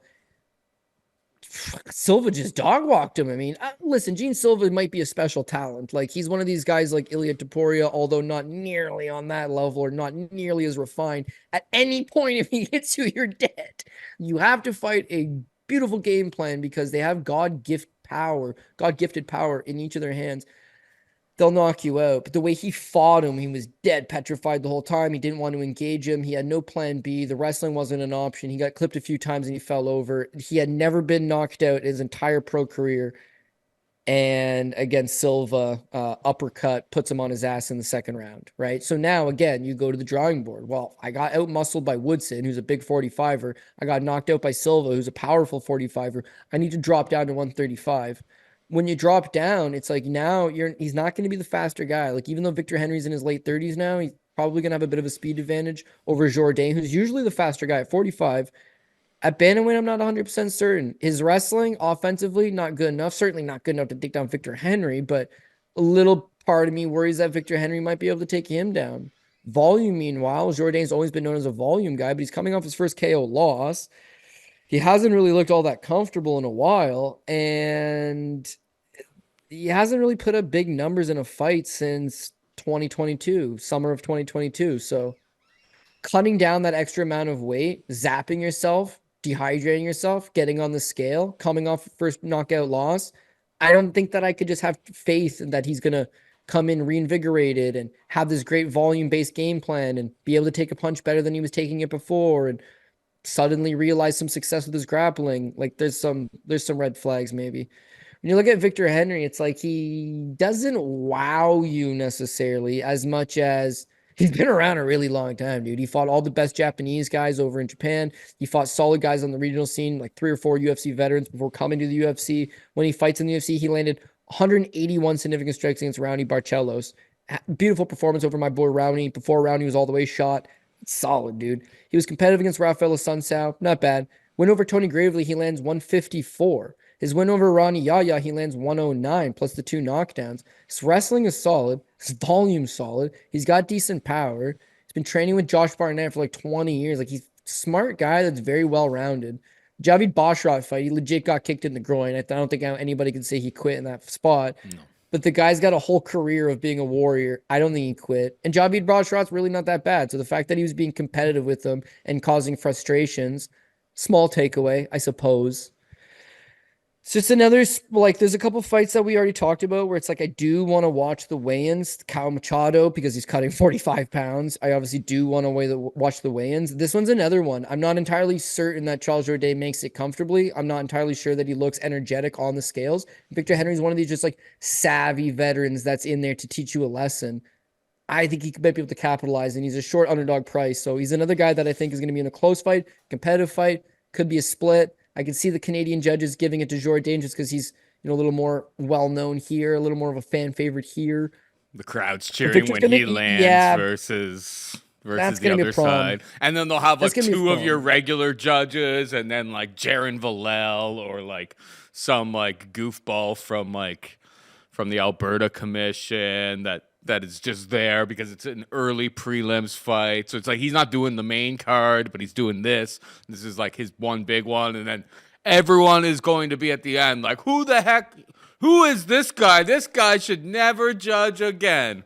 This one just screams split decision. I mean, Jourdain's been in like split decision situations like this before where like his style of striking and the strikes that he does land, sometimes they are a little bit more eye-catching and then he'll lose on the volume. So it's like, everything about this fight just screams split decision. I'm with you. I'm gonna side with the volume and Victor Henry, but I won't be surprised in the absolute slightest if he outvolumes, outlands, should get the decision and then gets 2 of 3 judges pick Jourdain here. I think it's appropriately priced at basically a pick 'em here. But side with the ever so slight plus Miami. It's plus 100. I'm searching as we speak for split decision props on this one. We got Rodrigo Nascimento taking on your boy Alexander Romanov. It's a straight pick 'em. And I'm terrified of this fight, Cody. I'm terrified of this fight because, like, Romanov, I kind of liked him at the beginning. Actually, I was kind of in on him because he was just he just ran through his first few opponents, just like absolutely just crushed. But then it became impossible to make money on him because they were like pricing him at like minus 2,000, And then he kind of once we saw it's like once this guy meets a little bit of resistance, the wheels have fallen off for him. Nascimento seems like a half decent striker. I guess he's a grappler by trade. The gas tank doesn't seem great for him, but it may be better than Romanov. I don't know. I want to pick Romanov because I do think like his elite skill set, the best part of him when he's at his best, which he's proven that he's not able to actually do over the course of 15 minutes, is like way more dominant. It's definitely a higher ceiling like part of his game. He's basically like heavyweight Ian Cutelaba at this point. But yeah, I think it's a properly picked or properly priced at like a pick'em. You're not going to feel great on either side of this, pre-flop. I'll side with Romanov in the fact that he should be able to dictate range of this fight if he wants. He's probably giving up reach and all of that, but yeah, he's just so inconsistent fight to fight. Sometimes you're like, okay, he's found something that like works here, and then I guess he goes up against the elite competition like Jailton and he got absolutely exposed. But what do you think would happen to Nascimento in that situation as well? So strength of competition, all of that. Yeah, give me Romanov to get the dub here. What about you? Yeah, I think Romanov gets the win here too. Normally when Romanov fights, it's like his win condition is the wrestling. He's got a wrestling advantage over, for my money's worth, anybody in the division. Romanov might be the best wrestler in the division. The difference is that he only can wrestle hard for like 2 or 3 minutes. He can only suplex you for a few minutes. And I say wrestler, not grappler, because he can take you down, but he does not control you. He doesn't neutralize your hips. He doesn't put a hook in. He doesn't cause you to carry his body weight. He just picks you up and dumps you, and then they generally get back up. So yeah, he's got an ability to take you down. It's just holding you down, not great. And then he tends to gas out immediately after. Thing is that when you start looking at him on the regional scene, like before he came to the UFC, his technical boxing really wasn't all that bad. And he boxed up a few of these guys. First round knockout. One actually was a third round, the Sultan Mirzaliyev, who was 7-3 at the time. Third round knockout. Nice, decent boxing. But when he signs to the UFC, Roque Martinez, well, why wouldn't I just take him down? Rogerio de Lima, well, I obviously want to take him down. Don't stand with him. Juan Espino, that one he wanted to take him down. Juan Espino was a hell of a fighter for his time. Just didn't really compete all that much. Jared Vandera, easy money with the takedowns. Like he's not really been forced to use his boxing. His boxing's not great. His cardio's not great. He'd have to fight a lower level guy. But if he fought a lower level guy that he didn't really want to take down, and he was forced to just box him, maybe sprawl and brawl a little bit, I think he could have success against a lower level guy. Nascimento is that lower level guy. You mentioned that you thought he was a striker. I think he's a terrible striker. He can grapple a little bit, BJJ black belt. He'll hold you up against the cage, try to get some control time. But I go back to his, I don't know, I guess his fight with Dontel Mays, right? Looks uncomfortable standing, losing the exchanges, but he's able to use his grappling to bail him out. His very next fight with Chris Daukaus is closer to a 205er. Nascimento had like 60 pounds on him, right? Daukaus just knocks him out immediately 45 seconds into the first round. Okay. Then he fights Alan Bodo. He lost the first round to Alan Bodo. He couldn't take him down, and he was getting outstruck. The second round, he finally is then able to end up getting him to the ground and having his way, and then it gets overruled to a no contest due to like a failed drug test or something. Split decision win over Tanner Boser, I thought he lost. Split decision win over Ilir Latifi, I thought he lost. In both of those fights, he got outstruck by Boser 62-36. And against Latifi, it was just a terrible fight. But yeah, he got taken down in control. There's nothing about this guy's game that I like. And then in his last fight against Derrick Lewis, well, sure enough, he should be able to take down Derrick Lewis. No, not really. They went 1-for-1 on takedowns. But Nascimento just barely even committed to anything. Either he's worried about his cardio, why he didn't commit to taking down Lewis, I don't know. And then in the third round, he's absolutely gassed and he gets knocked down. So we got a guy here that's got multiple KO losses, right? We got a guy here that was getting beat by Alan Bodo until Bodo shit the bed, which he's been known to do. He's got lackluster durability and cardio. Coming off a loss, he's got wins over pretty much nobody notable. Latifi's cut, Tanner Boser's cut, Dante Mays, I don't know what he's up to. He should be cut. And two of those are split decisions. In fact, Mays accounts for 2 wins of his last 4 victories because he fought him twice. There's nothing here that I really love. Romanov, meanwhile, they've been throwing him in there against some tougher level of guys. As you mentioned, Geltel Almeida, Blagoy Ivanov, Alexander Volkov, Marcin Tybura. Are you kidding me? These guys are all ranked heavyweights. They're all solid heavyweights. They expected more from Romanov, so they booked him tough, and he just didn't turn out to be any good. Whereas Nascimento's been booked fairly soft and at no point looks any good. So, yeah, I think Romanov can just strictly win a striking fight, and I think he can mix in a few takedowns along the way just to secure that victory on the judges' scorecards, or just wait until this guy tires out, get on top of him, pin one of his arms in, go to town with some ground and pound and take him out. Last point I want to make is that Romanov decided briefly, maybe I'll try grappling instead. MMA thing's not exactly working out. Why get punched in the face? So he took a grappling match at Karate Combat 48. That would have been in July of this year, right? He takes on Roosevelt Sousa. Roosevelt Sousa is a multiple-time BJJ black belt world champion and an ADCC competitor. Very, very good. He's throwing Roosevelt around and then gasses out after 5 minutes and gets caught in a heel hook. But he really didn't look all that bad. So then I checked the weigh-in results for Karate Combat, and Romanov was 290.5 pounds. Like, he's cutting 30, 40 pounds to make the 265 limit. He's a big man. He's a freak athlete, and an even money fight against an absolute putz. Hurt me one more time, Romanov. So, yeah, we're off him from a confidence standpoint. We're off him from a this guy will be a world champion or even a top 10 heavyweight standpoint, but I'm not off him on a I can beat a low-level heavyweight standpoint. He's made a career out of beating low-level heavyweights, true. And this is another one. And so they're giving us a fair price to do it. Yeah, Ion Kudalaba, also Moldovan. You made the comparison earlier. Pretty good comparison, to be told. It's like we can reel it in a little bit. We can make slight adjustments. We can get these guys wins, but it's got to be against limited level of opposition, which Rodrigo Nascimento is. So, hurt me one more time, Romanov. Sure, I'll take Alexander Romanov. I mean, I skipped over one fight accidentally when I was going down there. We've got Yusuf Zalal taking on Jack Shore. Zalal, a minus 240 favorite. Short can be had for plus 205. We got here. Yeah, so Zalal to me is an example of like cream rises to the top. Like if you're actually one of the best fighters in the world, then you'll find your way into the best fight promotion. I see why you missed it. Tapology says it's the first fight on the card, but it's a great fight. If it's the first fight on the card, that's a great fight. Again, Yusuf Zalal's in his second run with the company, right? It's important to note that his first time around is signs with the promotion. He is 23 years old when he signs with the.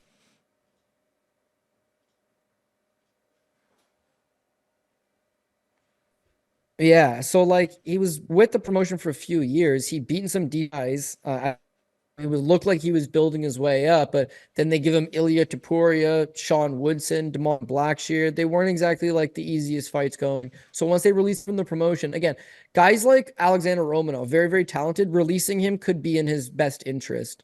I think we talked about somebody else as well earlier. Sometimes like cutting a guy ain't the worst thing for him. Marc-Andre Barriault, let's say. Charles Jourdain. Charles Jourdain would be an excellent example. These guys have a lot of talent, but when you're fighting constantly some of the best guys in the world, there's no real room for growth. Like it's hard to make improvements fight to fight because you're constantly in the ringer with some of the best guys going, so you get lost in the shuffle.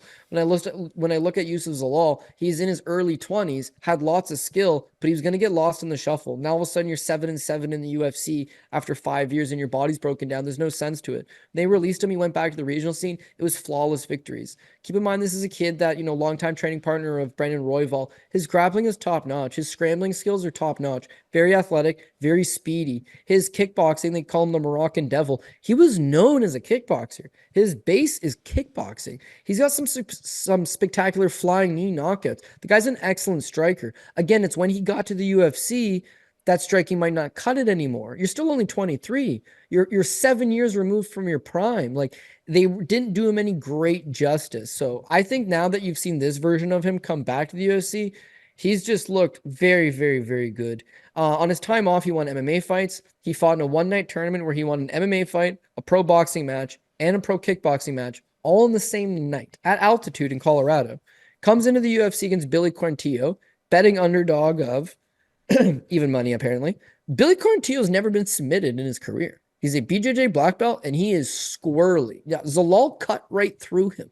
Damn near 10-8 rounded him in the first, and then buzzsaws him in the second for easy money rear naked choke. Then he gets Jarno Aarons. He was the pick of the week because he was minus 450, but he should have been minus 1,000, and he looks minus 1,000. Easy money back take, to the back, gets the rear naked choke. He's still not even in his prime. He's only 28 years old, but training at altitude, he's got solid cardio, he's got solid durability. He went the distance with Ilia Topuria in Topuria's debut and actually had a very good third round against him. Solid durability, solid cardio, solid striking, solid grappling, solid scrambling, very motivated right now, coming into his own. I like him. I really do. Jack Shore, meanwhile, Jack Shore has got all the skills in the world, but he's undersized, right? And you know how you just made that Moldovan comparison earlier with Ion Kudalaba? Mm-hmm. It's very much the same comparison between Jack Shore and what's his name? The pikey, Brett Johns. Okay. Mm-hmm. Two Welsh fighters, very, very skilled. Both him and Brett Johns have excellent judo, excellent wrestling, excellent scrambling, excellent cardio, excellent chin, excellent boxing, but they're stuck in a state where they can't quite make the weight class. So what you see is when Brett Johns fights bantamweights, he can hang with any bantamweight in the world. Maybe not beat them, but he can hang with any bantamweight in the world. He can't make bantamweight.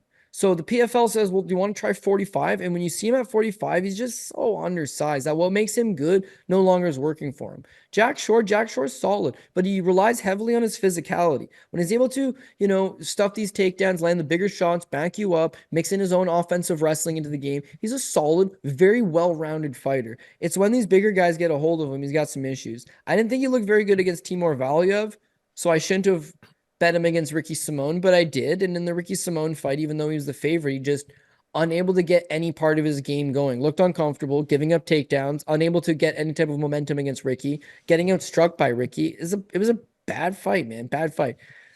Then he moves up to 145 and he gets Makwan Amirkhani. Solid win if you're a Makwan Amirkhani fan because he's been around the block, but Amirkhani then got released from the promotion. He signed with Octagon MMA, and then he lost his fights with Octagon MMA. He was at the end of his rope. We all love him. Good-looking Finnish guy with the viral video for eating an apple. Fun guy, Mr. Finland. But yeah, his best days were behind him. So that second fight at 140, and Makwan, yeah. And that second fight at 145. Okay, no, go ahead. I was just gonna say, and Makwan in that fight did the one thing that Makwan does. Like round one, got the takedown, had 3 minutes of control time, and then he gets gasses out, falls off an absolute cliff, and then gets finished. That's just like the Makwan. I mean, that's why the guy's been cut from the organization. It's like time and time again. It's like literally the exact same script for his fights. Sorry, carry on. Yeah, no, and that's exactly it. So it's like he dropped the first round of Makwan, and then he relies on Makwan quitting. The Ricky Simón fight, before getting choked out in the second round, he got dropped by Ricky Simón. And I want to say, got to be the first and only knockdown. Ricky Simón apparently also dropped. Oh, yeah, he knocked out Hafla Sunsao. Ricky Simón's finished one guy in the UFC over the last 7 years, right? Which was a Sunsao. And yet Ricky Simón was able to drop him, take him down, control him. He leaves 135 because he blames it on a bad weight cut. And yeah, he beats Makwan, but taken down and controlled in the first, and then Makwan gasses. His fight with Timur Valiev, he got outstruck 70-72. He got the 2 knockdowns. If you watch back that fight, they're going to score it the other way. So the knockdowns are able to score him back some good graces. Otherwise, he's getting outworked. So him coming up to 145 again, it's problematic to me because where is he good? Like he landed 92 significant strikes against Ludovic Shalinian. Outside of that, he doesn't seem like a big volume guy. He's not shown to be a big power guy. He's got some decent grappling, like some decent submissions to his game, but he's not taking down and submitting Youssef Zalal. So where's he winning this fight? He's going to back him up. He's backing up a guy that's now the larger man because he's moved up the weight class. Youssef Zalal is a better wrestler than Jack Shore. He's a better grappler than Jack Shore. And even if Youssef Zalal, for whatever reason, doesn't use his grappling at all, someone gets in his ear, I just think he's a lot more lateral. He's faster. He's got better footwork. He's able to pop up that jab, kind of keep his feet constantly moving and then bait you.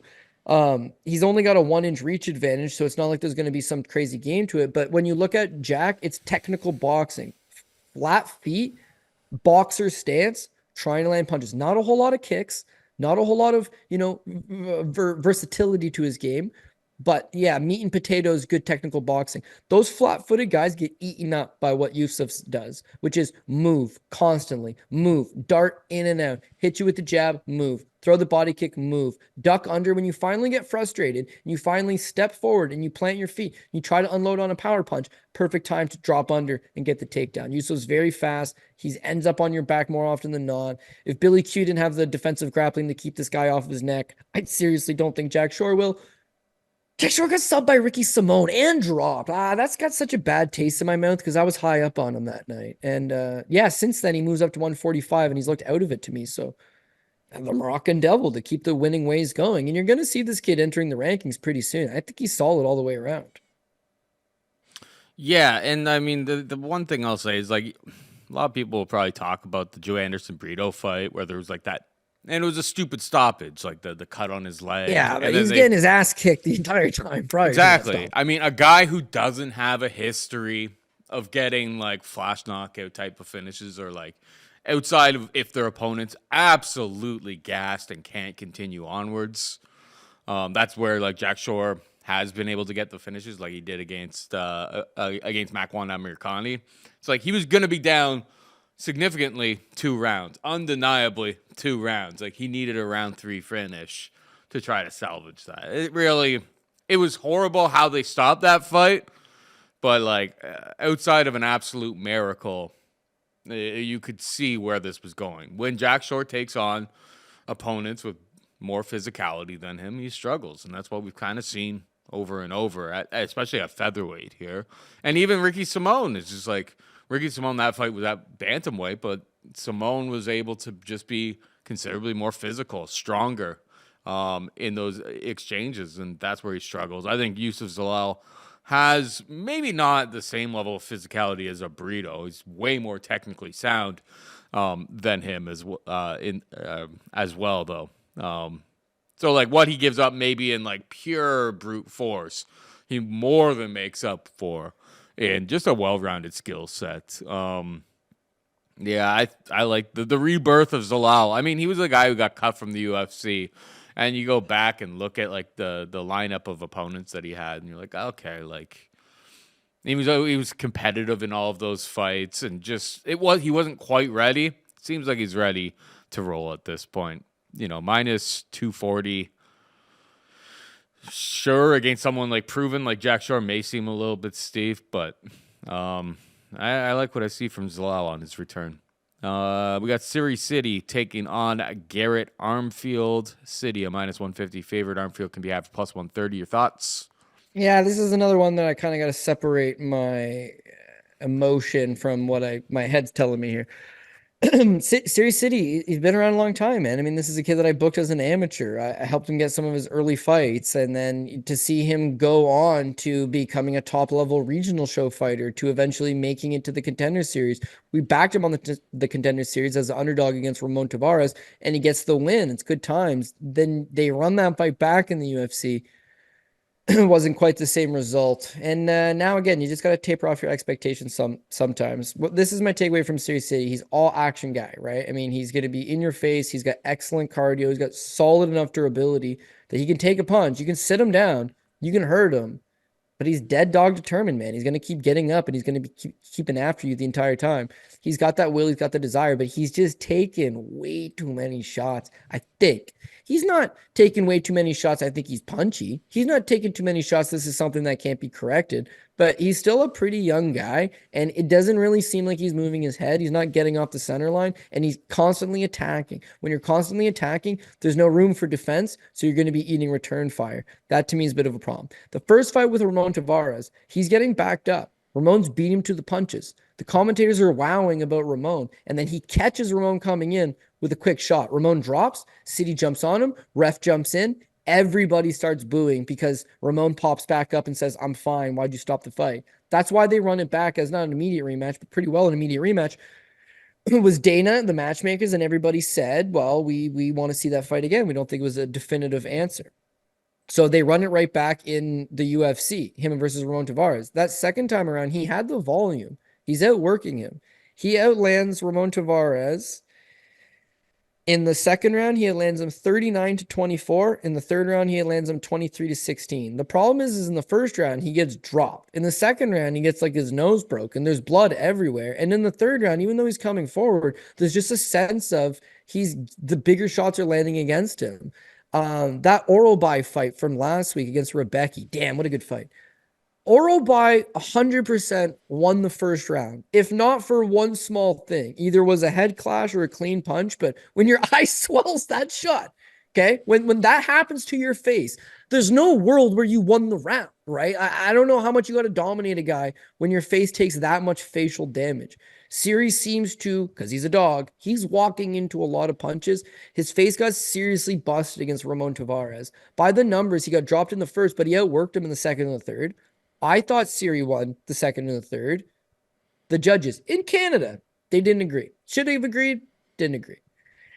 Second thing that was problematic is that City shot 4 takedown attempts and went 0 for 4. He got nowhere close on those 4 takedown attempts. Now, keep in mind, he has no wrestling base. He did not wrestle in high school. He did not wrestle in college. He is a kid that has been an excellent striker, has been mostly at MMA gyms, has MMA wrestling on the regional scene. It's going to work. His jiu-jitsu is solid. He's very, very scrappy. At the world level, his wrestling, that's what he was shooting against Ramon Tavares. Yeah, it's going to be a serious problem. It's going to be a serious problem. At Armfield, you better take this guy's ass down, because if you do not take him down, you're going to get busted up, and that's exactly what's going to happen in this fight. Armfield's fight with David Onama back in the day gives up the 2 takedowns. Okay, that's the way to beat him. Kazama, beautiful jiu-jitsu on this guy, but he doesn't take down Armfield, so he gets KO'd.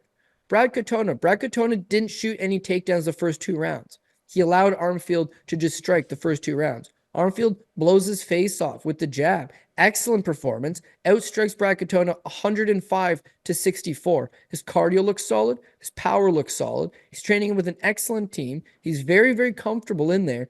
The jab, because it comes from the hip side, you don't know how to time it, and it's precise. Then he runs into Brady Heastand. Now, people, fans of the show will remember, I really liked Garrett Armfield. I really did. And he had some decent moments. He outstruck Brady 49-22. He had that knockdown in the second round. The thing is that Brady Heastand got the 6 takedowns. Of the 6 takedowns, he had 5.5 minutes of control time. But beyond that, he went 6 for 13 on takedown attempts. He shot 13 takedown hits. There's no point in that fight where they're fighting at range. It never happens. Armfield is constantly trying to dig an underhook, get his back off the cage, get back up, create some space. He stands back on him. That's how you fight against Armfield. You need to smother him. Katona lost the first 2 rounds striking. He won the third because he eventually got the takedown. You need to go to the takedowns. If you just want to strike with this guy, he's got some decent power. He's very, very crafty in where he's going to, locate his punches, and he's got solid volume. He's going to do more damage than Siri City. He's going to bust his face up. He's not going to get taken down. And even though Siri, he was outworking Ramon Tavares his last time out. Yeah, that's all fair and good. If you don't take Armfield down, he's going to put up over 100 significant strikes. He's done it before in fights that he did get taken down in. So Armfield gassed a little bit in his last fight, and City's got infinite gas. That to me is a worry. If you're a City backer, that's the point I'd be trying to drum home. But you're only going to gas out Armfield with a wrestling heavy approach. If you just want to swing for the fences with him, that's where he will be at his most comfortable.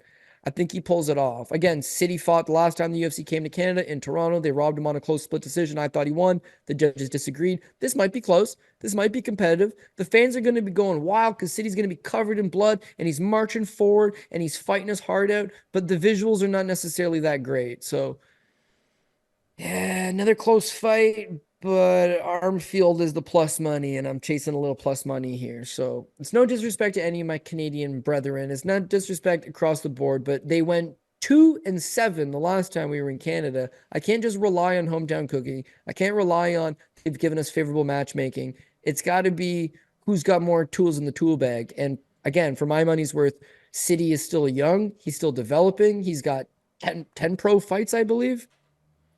He's still got to start working and tying all this stuff together. He's got, 12 pro fights. And I know Armfield only has the 14, but Armfield has got 4 fights in the UFC to this point. He's wrestled in college at Missouri State University. He's been with Marathon MMA with Trey Ogden and just a cast of solid guys.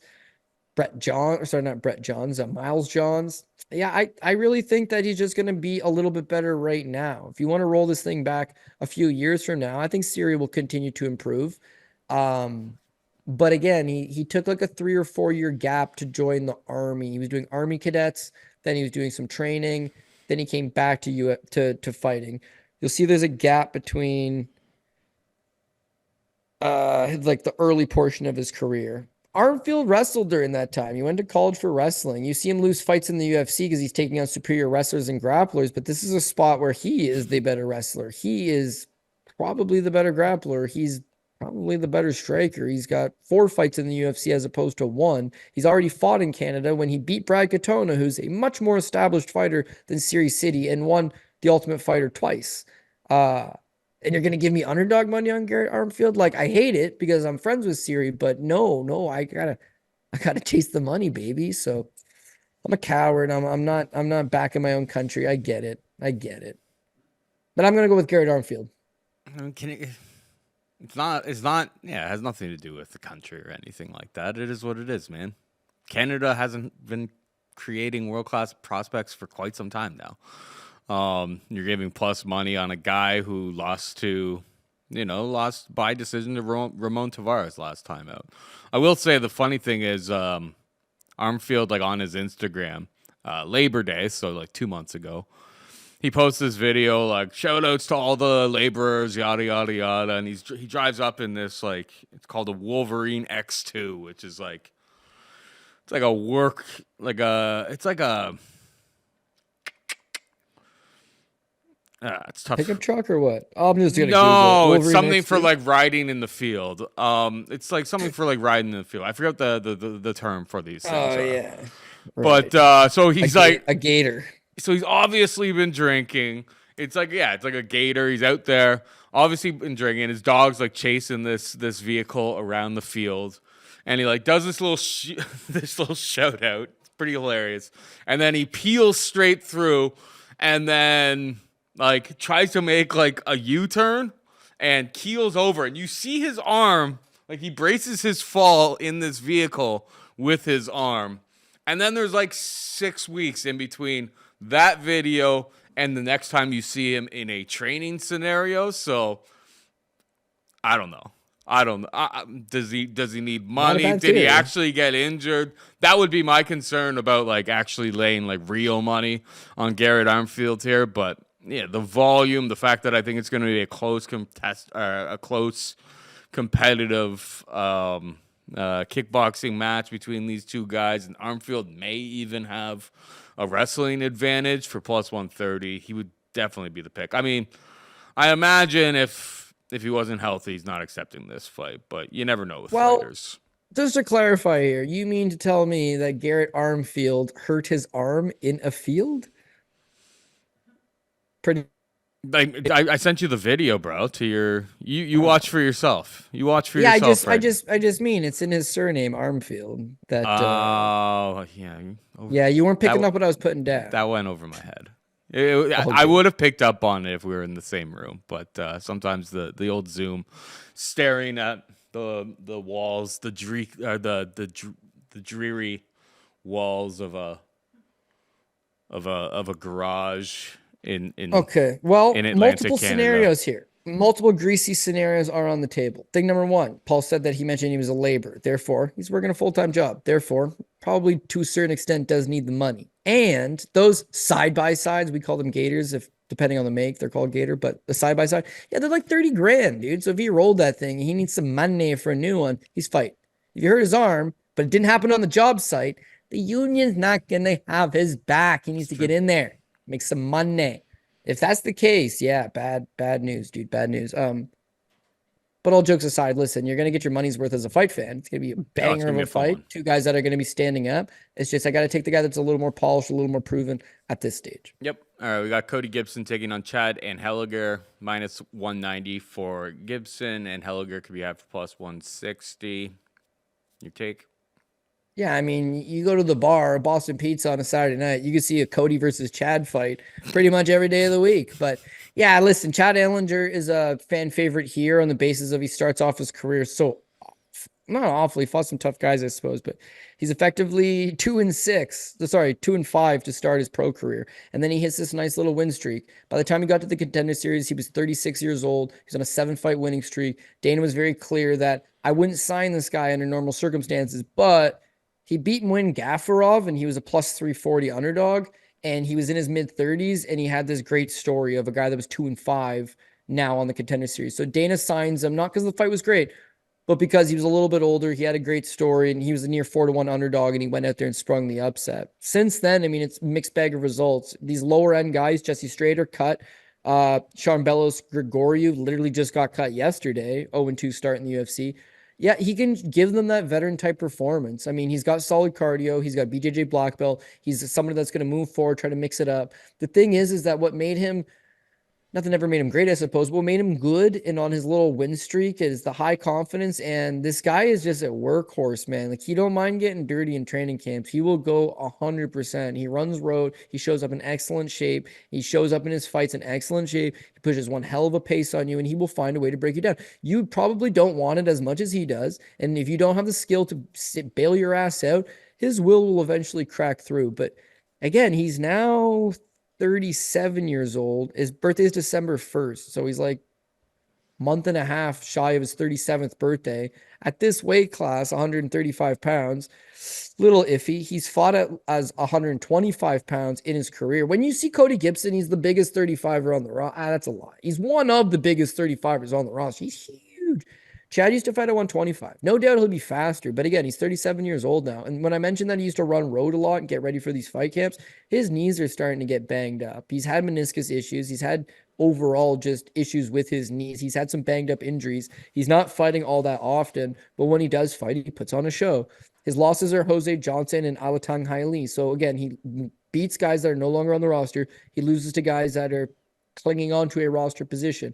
We all love him. He's an older guy. He dogged his way into the world's largest fight promotion, and he fights with every ounce that he has in him. How could you not get behind that? But for my money, I just don't really want to get behind that. Cody Gibson, meanwhile, he's also 37. It's like, oh, this guy's been around, but he's been around in different ways, man. He's fought like a who's who of guys on the roster. He wrestled in college. He's a very big, strong, physical guy. This is his second go around in the UFC. In his career, he's got fights, win over UFC veteran Wallel Watson.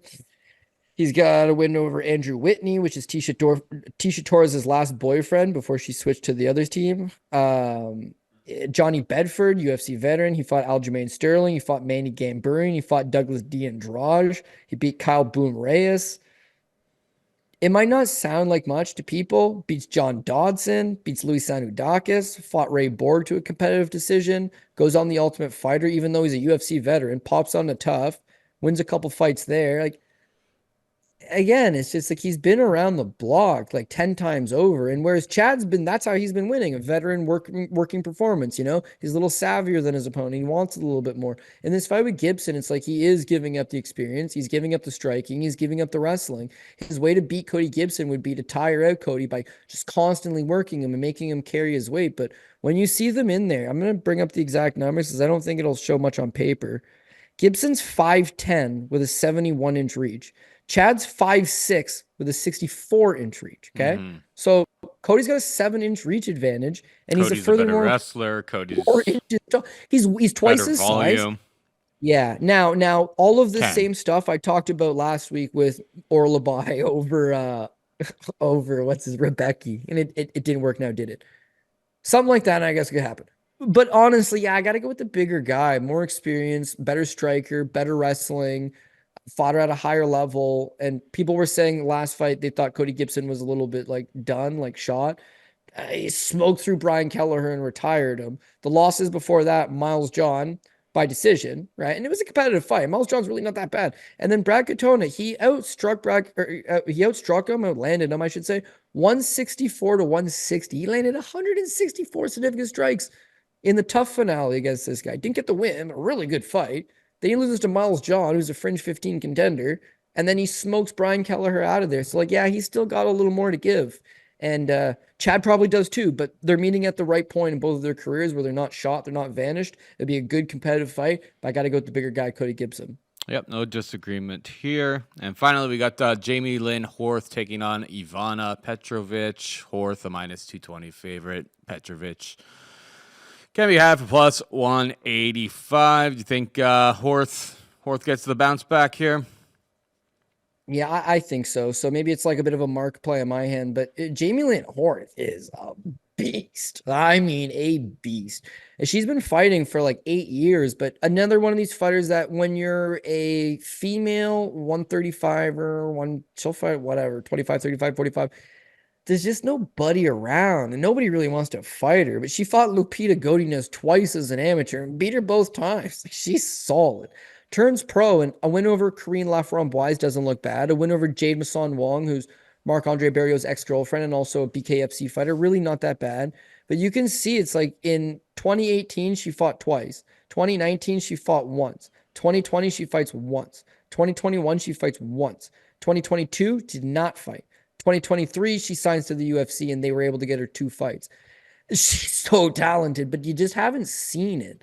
So the only knock on her, because she's very, very solid, brick wall type fighter, excellent kickboxing skills, comes from a kickboxing background. She's dating Cole Smith, UFC veteran's older brother. Her life is the fight game. She is a consummate pro. She has 5% body fat at all times. She's a beast. The one thing is she's like a tad bit slow, like the slightest bit slow will stand in front of you, doesn't have refined footwork. That was a problem against Veronica Hardy because Veronica Hardy, formerly Veronica Macedo's, Dan Hardy's wife, she's so fast on the outside, and they've been fighting really smart game plans as of late where she'll just allow her opponent to fall into the trap, spring in with a 1-2, jump out of dodge. Horth had big trouble tracking her down the first 2 rounds, was just not able to get a hold of her. The 3rd round, she finally was able to find that rhythm and find that range and win that round. It just wasn't enough, and she ends up dropping a split decision. Since then, it's been almost a year, and she hasn't fought again. So I'm a little frustrated. She's 34 years old, which at 125 pounds is never a great thing. She was a tad slow to begin with. That ain't not going to be improving none. But if you want to stand and throw down with her, she's going to beat you up. And with Ivana, I'm just not really sold on her. She's a Cage Warriors champion. Sorry, Aries FC champion. 2 years ago, she takes a split over that Marta Wałęsek. Didn't think she looked good in that fight. Won over a 2-0 opponent. Takes on this Ewelina Wozniak, formerly from KSW. Not super impressive. Wins that one in a 4th round. And then her debut against Luana Carolina, she comes in as a minus 225 favorite. She's undefeated. She's a champion in Aries. People are high up on her. I didn't see it. I didn't see what there was to like. I didn't see what her main attribute was. Her striking looked a little bit stiff. She got outstruck by Carolina 41-22. Her grappling, I mean, she got the 2 takedowns. She threatened with some submissions, but outside of that, there's no real ground and pound. There's no real depth to it. If she doesn't get that quick submission, she's just going to get outworked.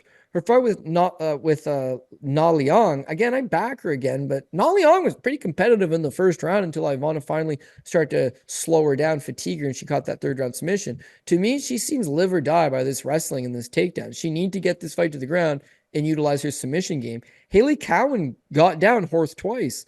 Veronica Hardy got down Horth once. I wouldn't say it's impossible, but it's going to come down to these judges again. Are they looking for this person got 2 or 3 takedowns and 4 or 5 minutes of control time, or this fighter tripled them up in the significant strikes count, dog walked them, had them on their back foot, has the place going wild? It's going to be a close, contentious, debatable decision, but I like Horth. Tad slow, but I don't think Ivana's fast enough. Ivana's going to have to get these takedowns, although possible. I just feel like they're going to have Horth ready to go. So unless he's been taking years off after every fight because there's some nagging injury or something like that, I don't know. But from my matchmaking experience, her coach used to reach out like once a month being like, is there anybody that would fight her? And it's like, sorry, bro. No is the answer. You need to get into Bellator or LFA. No one else with a decent reputation or an okay looking record is going to come to Canada to fight this girl. She's legit. Unfortunately, she's now 34 years old. So did she miss her window? Only time will tell, but she's the pick for me on this upcoming Saturday. Yeah, Petrovic is going to have to rely heavily on takedowns and control time. And I mean, watching the Na Liang fight, particularly in not impressive. round 1, it was like, because I had way more money on her than I should, because I mean, I basically just fade Na Liang and like take their opponent inside the distance every single time. And I was sweating, bro.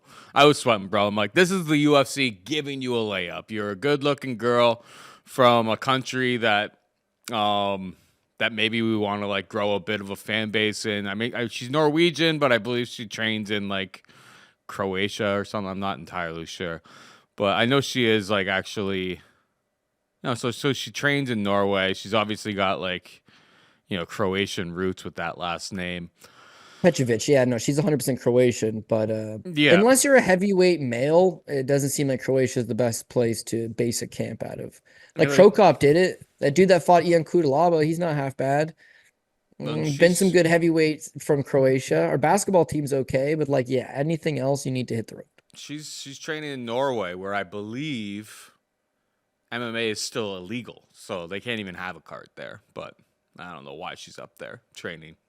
But regardless, she's gonna need a hell of a lot more tenacity, and not a lot more grit. And frankly, I kind of thought, even though she got the finish in round 3, it's like I kind of thought that her like cardio was looking pretty spotty in that situation against Jamey-Lyn. She's gonna need to lay it on thick, and she's going to be taking a lot more ferocity, particularly in rounds 2 and 3, coming back her way when she's shooting for those takedowns. So, yeah, it's Horth for me as well.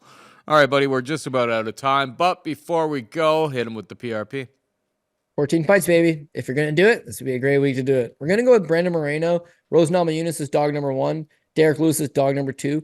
Caio Machado, Marc-Andre Barriault, Mike Malott, Aiemann Zahabi. Ariane Lipski is dog number 3. Victor Henry is dog number 4. Alexander Romanov's pretty much even money. You could say he's dog number 5. It's pretty well even. Garrett Armfield, technically dog number 6. Cody Gibson, Jamey-Lyn, Youssef Zalal. I know what I said at the top of the show. We're going to get back to basics, take all the favorites.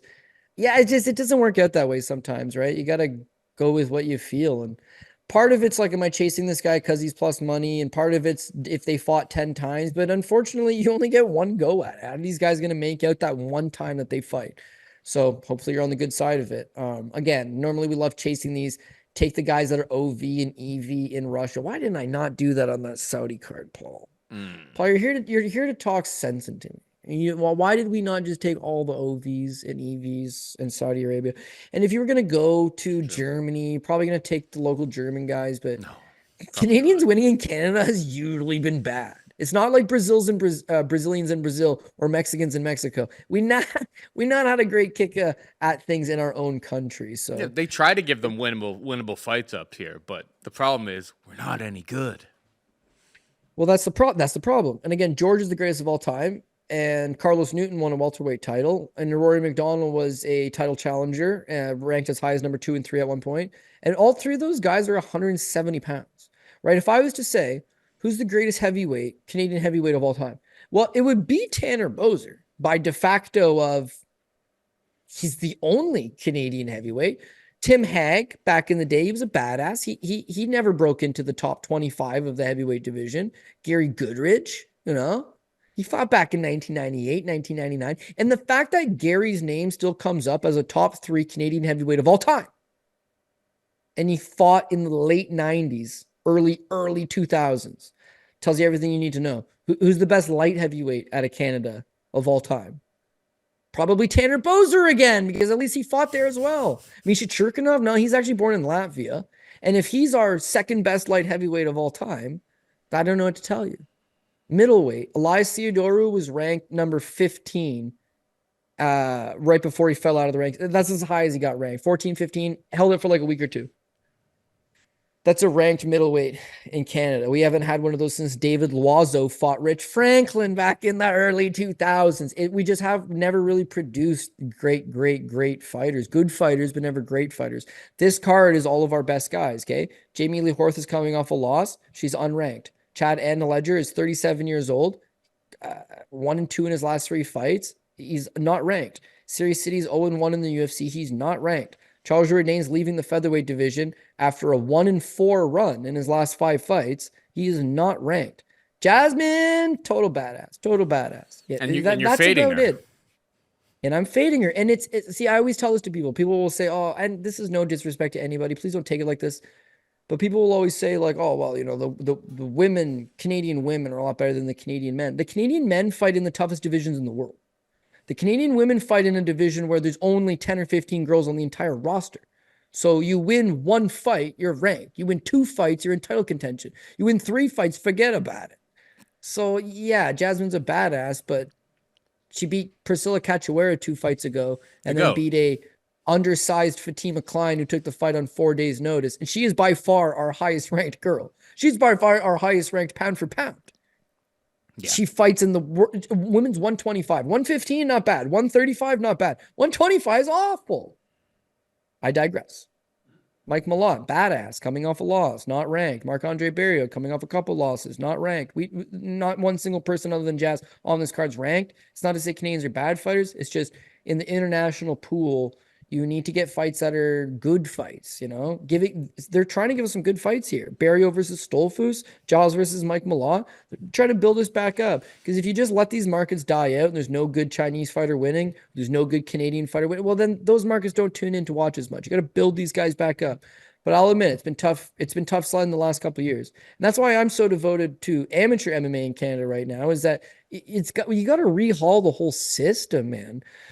Mike Malott's got 13 fights, and he's at the highest level. Aiemann Zahabi has 13 fights. This is the highest level. Series City has 12 fights. This is the highest level. Jasmine's got 14. Chad Andeledger, greasy old 37-year-old junkyard dog, got 20 fights. And he's considered a been-around-the-block junkyard dog. Jamey-Lyn is 34 years old. She has 7 pro fights. Jourdain, at least he fights 3-4 times a year. He's a madman. For his age, yeah, he's got a lot of fights. But again, he's not necessarily winning. I don't know. These Russian kids, they come out of these rooms where there's 300 kids, okay? They're all your size and your age and your weight class, and 90% of them are impoverished. And they're told the best wrestler, the best 2-3 guys in this room is going to get sponsored. And if you get sponsored, we're going to take care of your family. Maybe get a little nicer apartment. Maybe get a few more extra bags of rice every month. Maybe we give you a phone. Maybe we give you a used car. Who knows? But the idea for a little kid who's poor, that if I outwork and am better than everybody else in this room, that I could change my life and my parents' life. Dude, that's so powerful. That's massively powerful. Here, Mike Malott's brother went to Cornell, plays in the NHL. Like, these guys don't got nothing to worry about, Paul Shaughnessy. Yeah, here. And not being forged in fire and not experiencing early childhood trauma doesn't usually make world champions, if we're being honest with you. But that's just, real talk. That's like the mental side of things. Yeah, here, like, parents are raising them being like, if you don't eat your vegetables, you're not allowed to play Xbox tonight. It's a different game. And you can't beat the kid if he says no, because there's a child hotline that would just go and take the kid away from you. If you tried to do that in the hills of Dagestan, it's kind of like whatever is decided happens. If you tried to call child services on your father in Chechnya, the beating he would put on you, that you would just never cross. And they'd be like, we have our own problems. You take care of your problem, which is your kid. That's probably what would happen there, I imagine. Yeah, and with Khabib's dad, it's like, I have all these kids and they want it, and I can create world champions, and he does, and his boy wants it, and his cousins and the brothers and all the family, and then people want to train with you. It's like a system built on winning. But at some point, Khabib's kids will grow up multimillionaires. That they won't be the Dagestani killers that their father was. Corey Ehrman, our buddy from the Fight Network, he's a unbelievable boxing analyst, unbelievable boxing writer. He did a Father's Day piece one time, and it was like, at the time, there's 5 father-son world champion combinations. So old man won a world title, junior won a world title. There's only 5 of them. So I'm thinking, isn't boxing like a couple 100 years old? It's like, yeah. It's like, and you mean to tell me in the history of boxing that there has only been 5 times that a dad was a world champion and the son was a world champion? How's that happen? He goes, well, dad was a world champion because he grew up in the poor side of Philly and from a blue-collar town, from a humble upbringings. He fought his way out of his situation and became a world champion. When he became a world champion, that's like Marvin Hagler says, hard to be a champ when you're sleeping in silk sheets. Now you got money. Now you got a car. Now you got food in your mouth. Now you got a roof over your table. People always ask me like, man, you love fighting. Why didn't you fight? I'm not built for it. You don't understand. There's one thing to take a recreational fight at your YMCA, do a little smoker boxing match. There's another thing to pursue it to the level that these people are pursuing it to, right? And it would just have to be ingrained into you. When I fell down, my parents picked me back up. A lot of these guys didn't. So a lot of the time when it comes down to like Darren Elkins, bro, his name is the damage because of the damage that he incurs. What kind of shit do you think this guy has seen in his life that he has decided that getting hurt for 15 minutes in a steel cage is far better than what the outside world has to offer him? Craziness. But bro, we love this game because the characters are second to none. Unlike pro wrestling, you don't get to hear about it. You don't get made a spectacle of it. But yeah, I have more respect for a fighter than I have any other athlete, if not human being. Takes a special breed of person to get in there. Fortunately, I got to fade some of them to make some money. So as much as I love them, it's like, dog, take a lie down and throw the fight one time for little Cody. No. Honor and integrity and stuff that they instill you at martial arts schools. So James Krause, bro, we had a good thing going. Why'd you have to get booked? All jokes aside, good luck to you guys this weekend. There's some more MMA happening as well. So in terms of mixing up some parlays and just taking what you like, tons of opportunity. Yep. All right, that is it for us this week. Hope you enjoyed the show. For Cody and Jared, I'm Paul. Say goodbye and good luck.